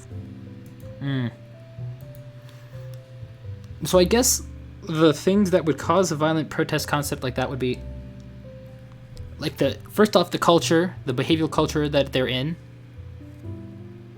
how anti-authoritarian they might be, the agenda they're trying to push, because the agenda they're trying to push might incite specific types of violence more. Cough, cough. Communism. Hey, cough, cough, communism, cough, cough. Well, not all communism. Not all of it, but, you know, It's there. it's usually part of the package, unfortunately. And what was the last one? Like, there's another thing. Marx. Catalysts is what it was. It was catalysts of some kind. Catalysts have been a thing for a long time, which spark crazy situations in the past. They've caused wars and whatnot. Like, a catalyst can be basically anything. Something idiom. True. Catalyst can be basically anything, but in this case, it's probably free riders. That's what I'm imagining, as well as the military intervention. So that's probably what caused so much of the violence so quickly, because not many other places have this level of violence this quickly. I'd say number one is definitely military involvement. Well, that's the thing, right? Because it happened, like, the violence here started before the military got involved. Did you, or did... It was like hour one. See, It was like hour one. Yeah, it was like instant. What was there increased violence when military got involved? No, it actually decreased. Because they actually held them back more. The people actually had to be more controlled about it.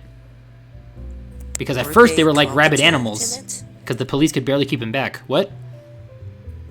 Was the military really competent in dealing with it, or did they just... From what I saw, it's been sorta hit or miss. It seems that they're competent a lot of the time, but they're also super incompetent a lot of the other time. So it's like I said... Incompetent in the sense that they're not very good at dealing with crowd control? Yes. Or in the sense that they've killed a bunch of people? Oh, they haven't killed that many people. That's the thing. Like, there have been many injury-related deaths, but a lot of them were not actually related to the police or the military. So it's more like Charlottesville rather than Hong Kong. A little bit, yes. But there's been a lot of injury. They're pretty good at crowd control, it looks like. The curfew helped. But the thing is, there's also the issue of, like, just like in the protesters, there's these free riders in the police and the military, which don't seem to understand the rules of protest and the rules behind controlling a crowd of protesters and stuff like that. So there's been a lot of things like that cropping up. I think I missed something earlier. You keep saying free rider, and I'm not sure what you're referring to. I mean people who join the protest for the sake of destroying things or hurting people. Or just literally fighting the police.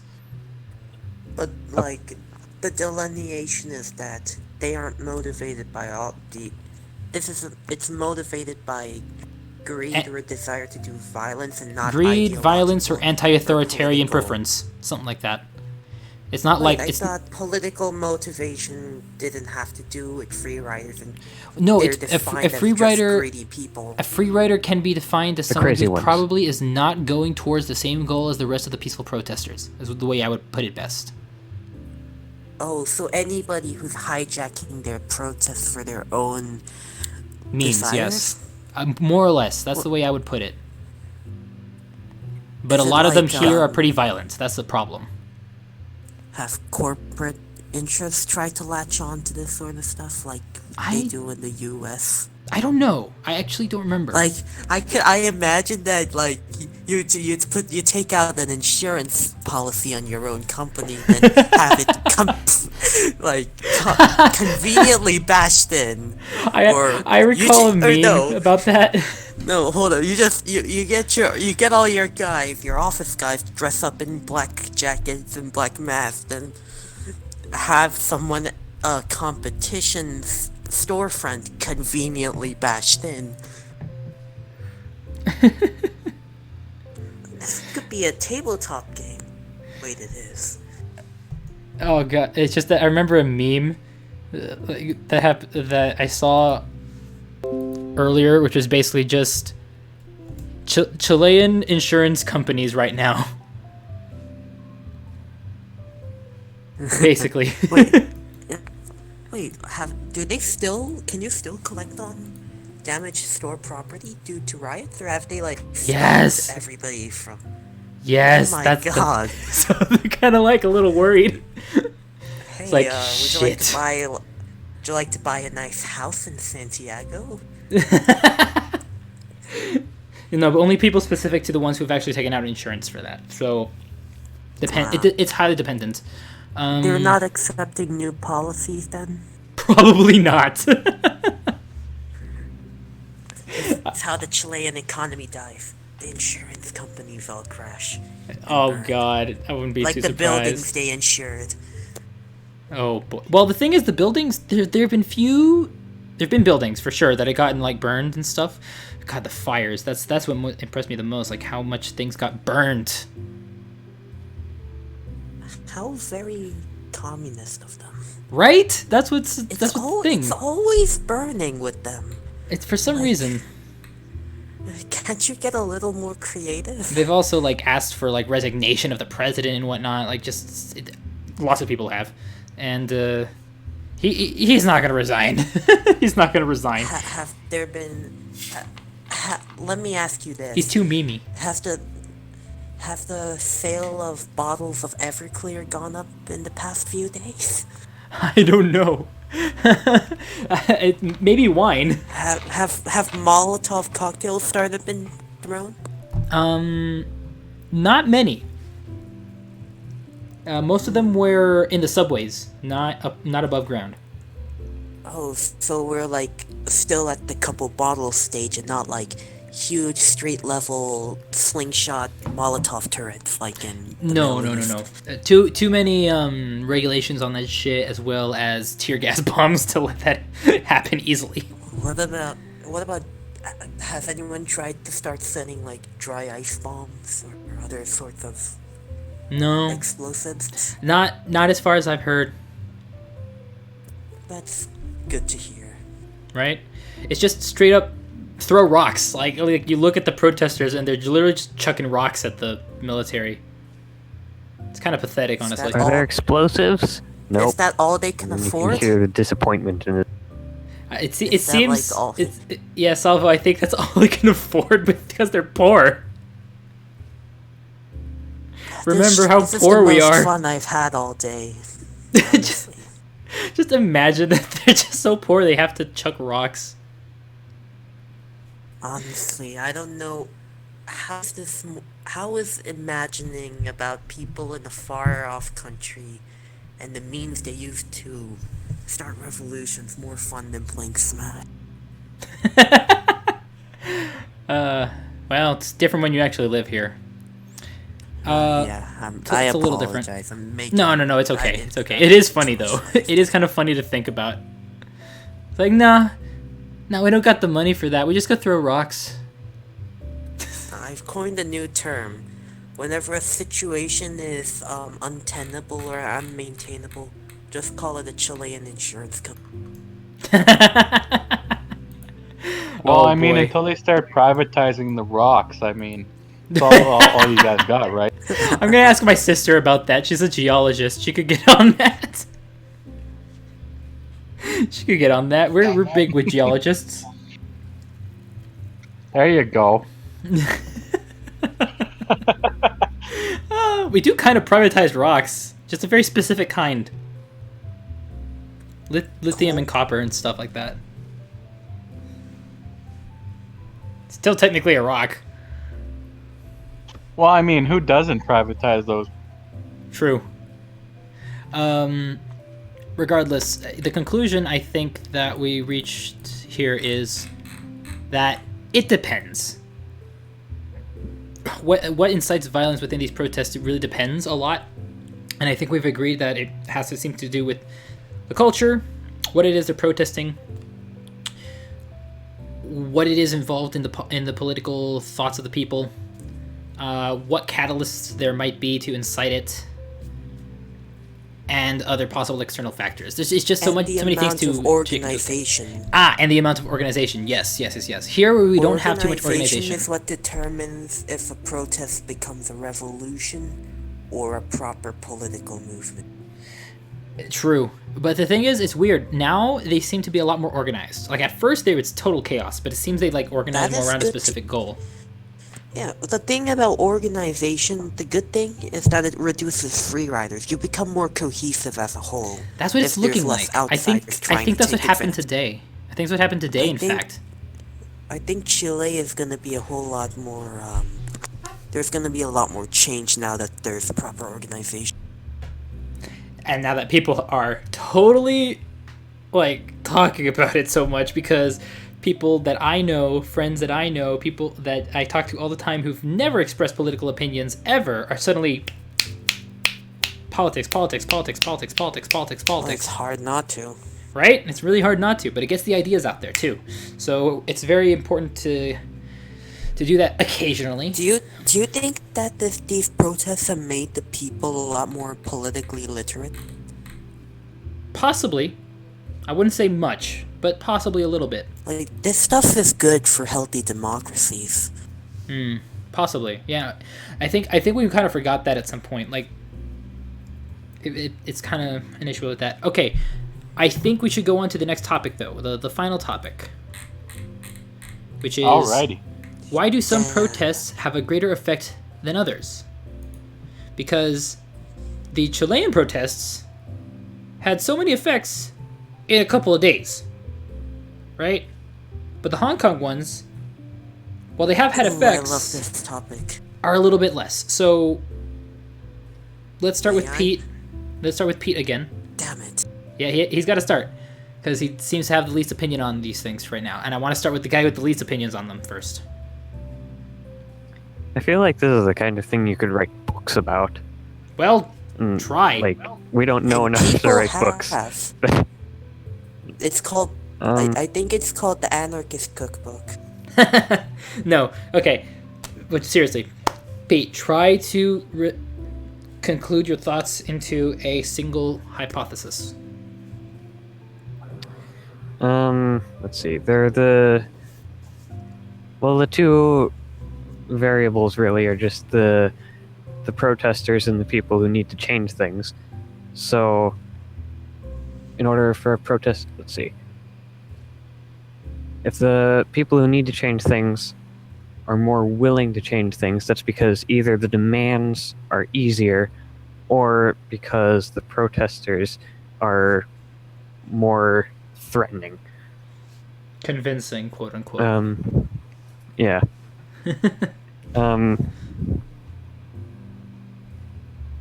I'm not really sure where to go from there, though.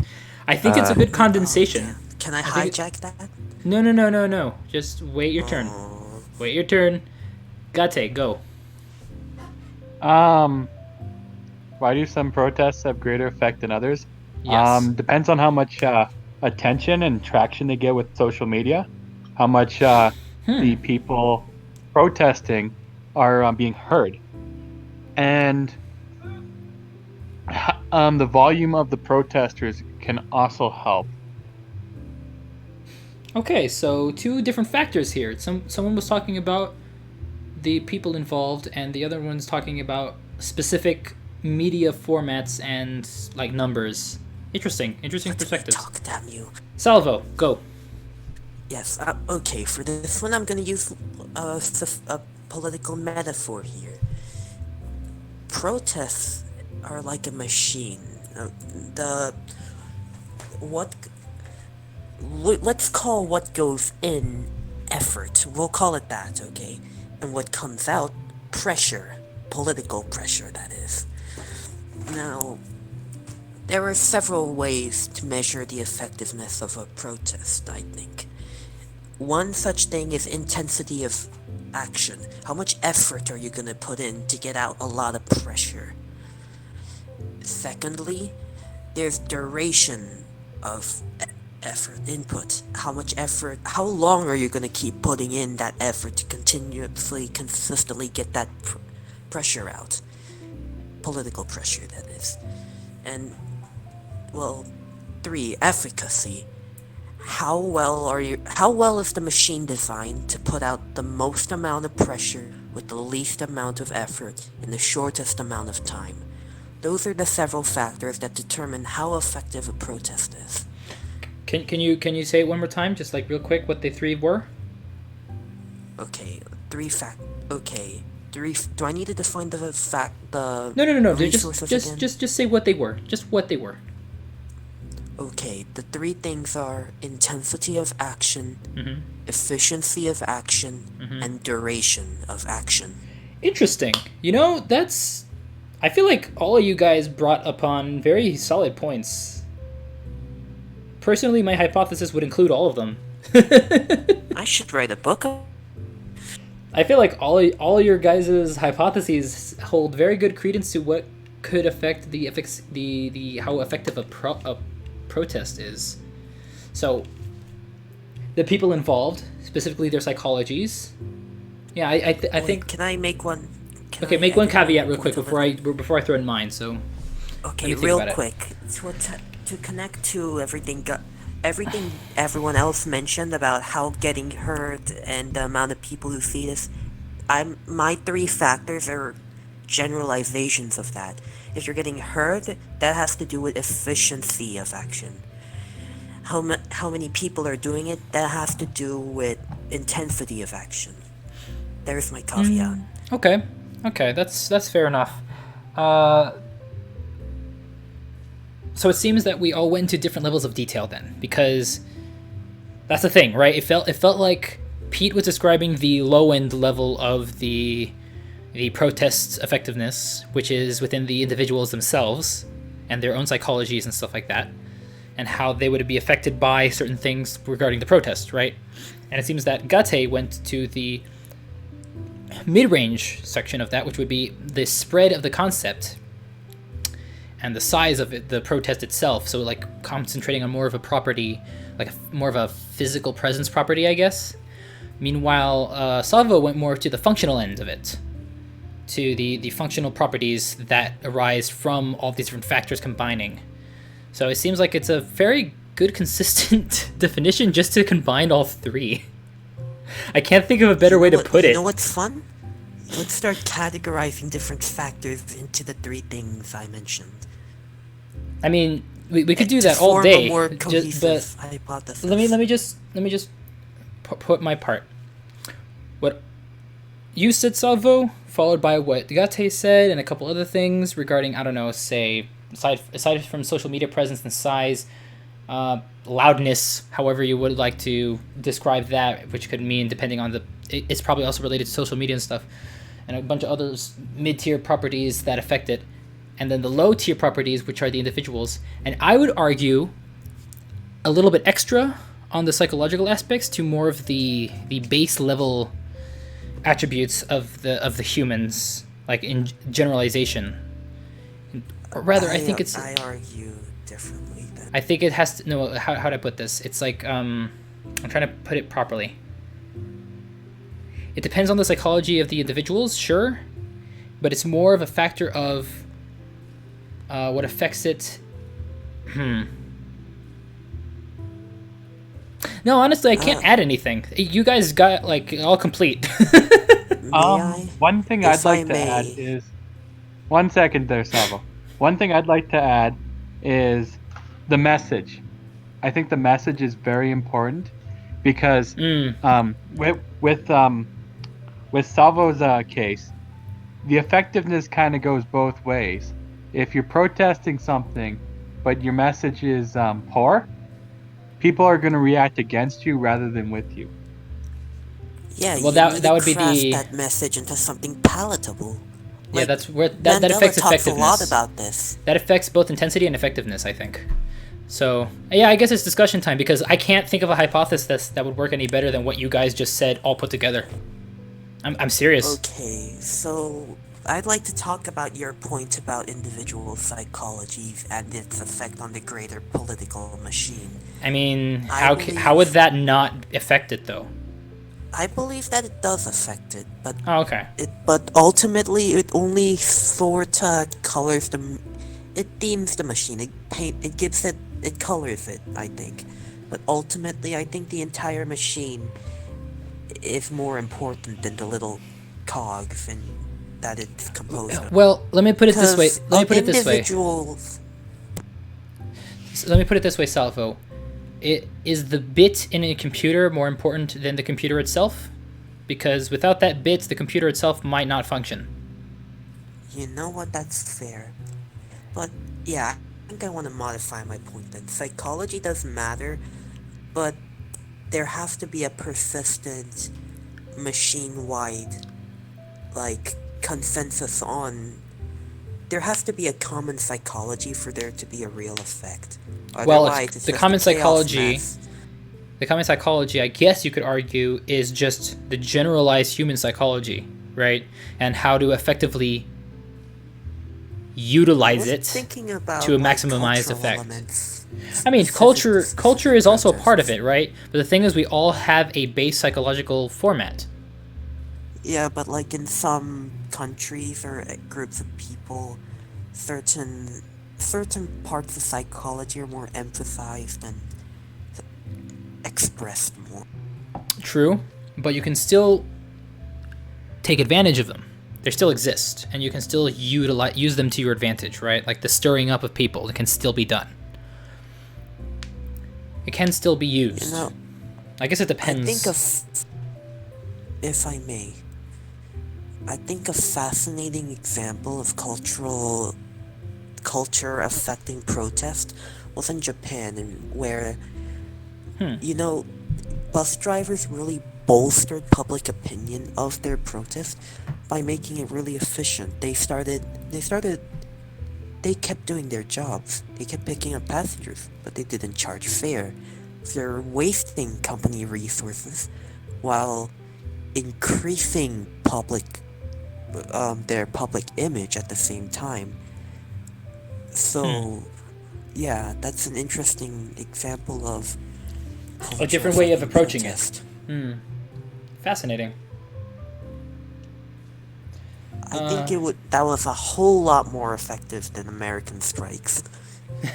Well, no, no, American strikes, they don't really have a choice, do they?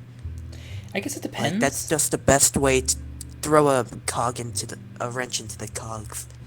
But in Well, Japan, it's more like bus taking the driver cogs thing out. was highly, It's more like directly taking the cogs out. because that's really the only thing they can do.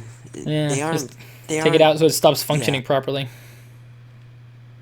Yeah, they didn't have Throw the a choice wrench of at everyone who refuses to go on. Throw a wrench at They everyone. just didn't have the option of more sophisticated sabotage involving the removal of certain parts to make it the corporate machine less effective. Or The replacements of Japanese certain did, though, parts. so they capitalized on it.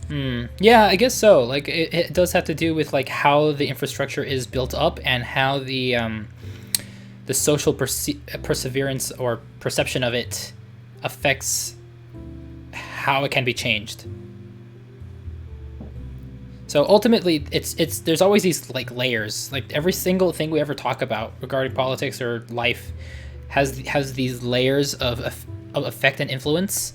So we have the base layer of human instinct, and then we have the higher layers of like cultural effects and upbringings, and then we have the slightly higher layers of the interactions between people, and then those higher layers of social media and size of protests and whatnot, and then the higher layers, which is the efficacy of the machinery and the organizational factors and whatnot. So like there's always these layers regarding these topics. Do you want to write this down Why? to like disseminate it across the internet? I mean, that'd be nice, but at the We'll same make time, our own revolutionary cookbook. We do have an audience now. an audience of like one. 3 people. I don't know. I said like 2 people, so it's not a huge audience. I wonder But if it'd Beast be is nice one if of them. it'd be nice if it increased. But remember, this is if we keep consistent at this and possibly do Yo, it more Beast, often. if you're here, send me a DM with criticism. There's also the if we start doing these more often, then there's a chance of having higher rates of viewership, just in general. You know, this was fun even if there wasn't an audience. Yeah, I mean, we do this all the time Fascinating. anyways. We always did shit like this anyways, so it's I not that think our new. discussions have actually improved because of the structure than what Perhaps. we did before. Yes, I do believe the new structure is better. Like, it helps. Agreed. I think with 2 people listening, we basically control the internet right now. Oh, Thanks, totally. Beast. This dude, One of them is definitely Bill Gates. it's not even just one person. It's 2 whole people. Oh And my god. Shapiro is watching this. He's writing our names down in his black death note. Of course. So, I guess... Do we have a conclusion here on that, or are we still discussing the topic of the efficacy of protest? Because I don't know if anyone has anything else to like add. an overall overarching conclusion that sums up everything. Well, mostly just this particular subtopic, I guess. If I may.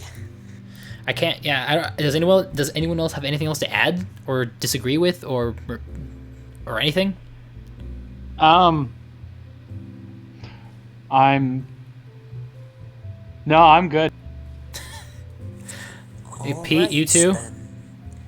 I had a thought, I lost it. I'm sorry. Peter, what about you? Yeah, I don't really have anything else either, except that my battery is at about 70% right now, and if it's not even low when I get home, then I will consider this to have been overkill.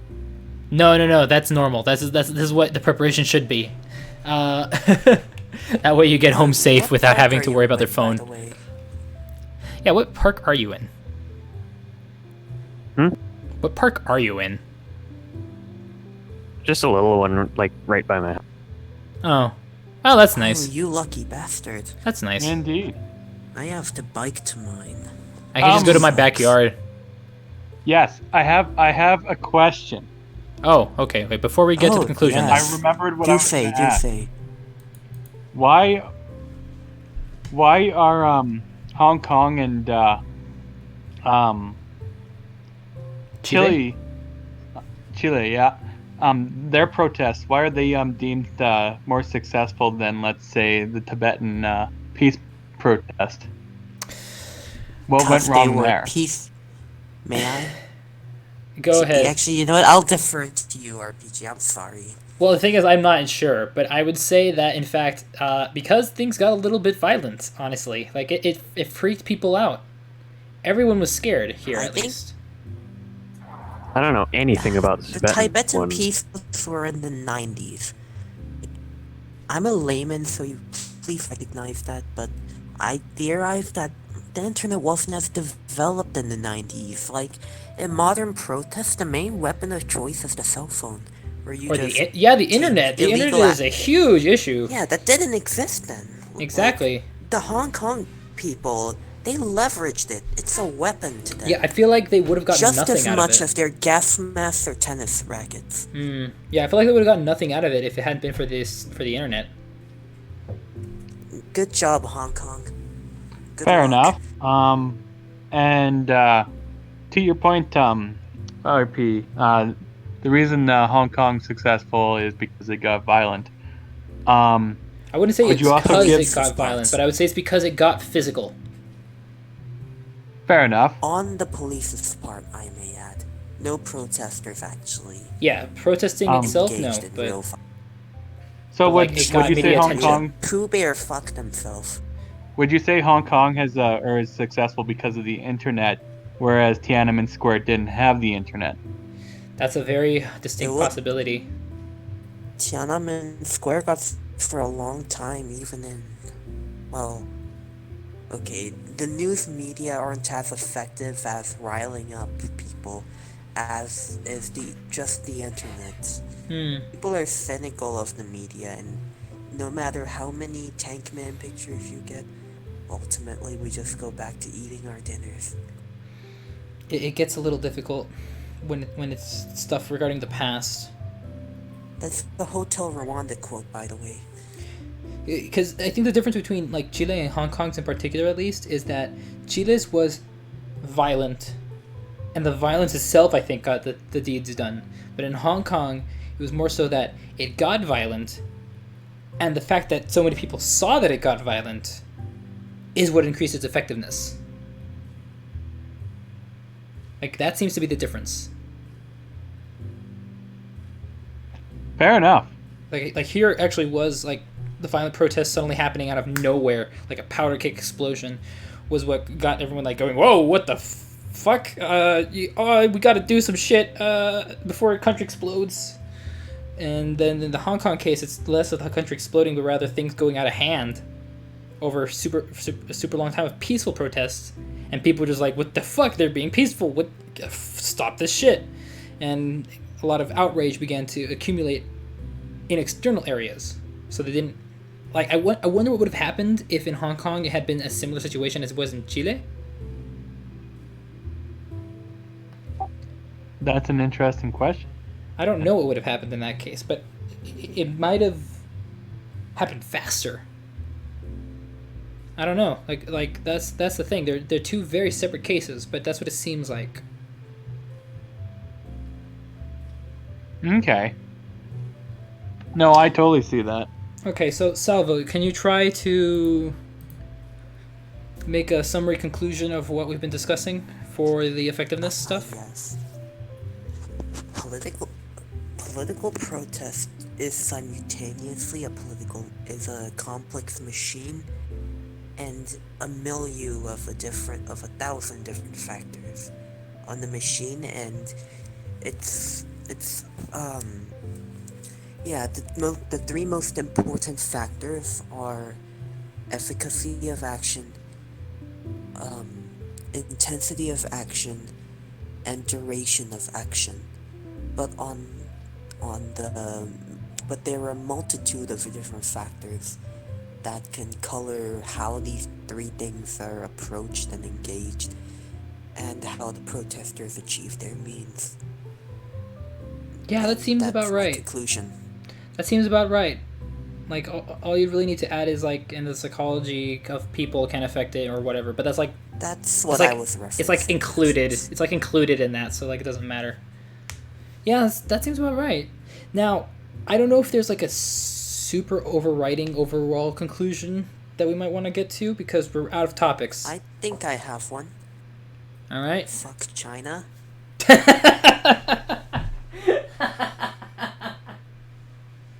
That was not what I was expecting. Nobody ever does. Okay, does anyone else have something to add?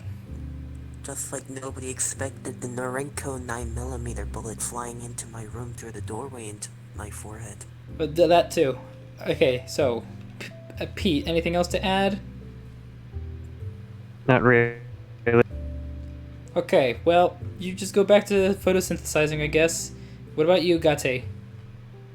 Final thoughts. I hope the protests come to a conclusion soon, and that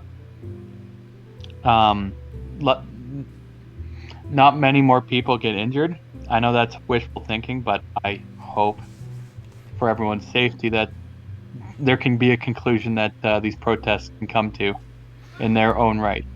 Yeah, I also hope that they come to an end soon. It's been dying down in terms of violence, but it feels like the protest size was like an extreme amount today, so I'm wondering how much longer it's going to last, because things like food are getting hard to come by sometimes. So it'd be nice to have it like return back to normalcy as soon as possible. Best of luck to you then. Thank you. Also, fuck China, stand with Hong Kong. Stand with Hong Kong, yes. Stand with Hong Kong. And the tree. He's just being a tree. As Evil Fabian. He's a tree. And now he's reverted from ent form. From ent form. That's one way to put it. Any idea what next week's topic's gonna be? Let's do the northern fucking triangle. I don't know what... Salvo, you're the only one who knows about that. Absolutely. It's the triangle of three countries in Central America that the drug trade goes through. I And think we're so. I think we should leave the political topics for a little while, just for one more. God damn it. But I'll give you culture. China the week after. Fuck yes. Cancel culture. Cancel culture is still political. Oh god, I don't want to Drat. deal with that shit. Something more philosophical. That's what I was hoping for. Something a little bit more philosophical. Oh, that's where it always goes, doesn't it? I mean, eventually. I'm down with some philosophy. Or it could just be a random topic. It can also be video game related or. utilitarianism? Yeah, sure, I'd be up I for don't that. think utilitarianism is a broad enough topic to just cover by itself. Variety. Oh, I know, existentialism. The various Maybe, but theories in existentialism and what we all adhere to. It feels like we talked a lot about that in our first one. absurdism. It feels like we talked a lot about that in our first one. So We never got into Camus or... no, we didn't get that far. Nietzsche. We didn't get that far. But the thing is, if we were covering those topics a little bit. I want to start getting into specific philosophical theories and schools of thought. That's Okay, what I if really you want wanna to. get into. If you want to, but I'm not sure if the Yes, others let's agree. do it, though. I mean, we don't have to do specifically philosophy. What I'm saying is more so topics that are a bit more philosophical in nature. Variety If pack. needed, I Topics can start that like everyone wants getting to talk political about. and philosophical info from my history teacher. Who's, If like, you really want, good on that can this help a shit. little bit. Now, I'm Like- trying to think of what could be an interesting topic for next week. What I was gonna pitch is because I know RPG wants to break out wine culture. We could have. I It might be a can't bit help too you soon. there. Might be a bit soon I'll for try that. my best, but I can't help you with that. It might be a bit soon for Um, that. That's fair. I was just thinking Can we we- could all can we do bring in art? one topic and talk about it. That's also a Can we, like, possibility. can we look at a bunch of art and like comment on it? Like everything from like the old Dadaism to like Impressionism. Like, that You know, shit's those cool. are possible topics. I'm not completely against that. There's also the concepts of like fighting in general, like how. Like, Ooh, I want to talk about guns. that's We- politics. But I see Yeah. where you're going with No, that. like- That's definitely No, a like, topic you wanted to to. do a fighting one, and I want to talk about how guns work. Yeah, there's a difference there. Slight difference, but I understand. I understand though. It's That interesting. and like military strategy. That's cool. At some point, I was wanting to talk about like creationism or something that I could help with my family, but probably not for a while. What about you what know- about ecology? I kind of want to go over the creationism thing, to be honest. Can we do like a mini episode? I was thinking I'd have Or more can to we say about that. I was thinking I'd Can have we do more to say multiple about topics? that in a while. Okay, let's talk about this in private, guys. We'll we'll determine this later. We got a lot of ideas floating around, and we're gonna have to determine that on our own, and not directly on the podcast. Hopefully, does that seem fair? Yeah, are we ending this then? Let's wrap. I think we're gonna be ending it.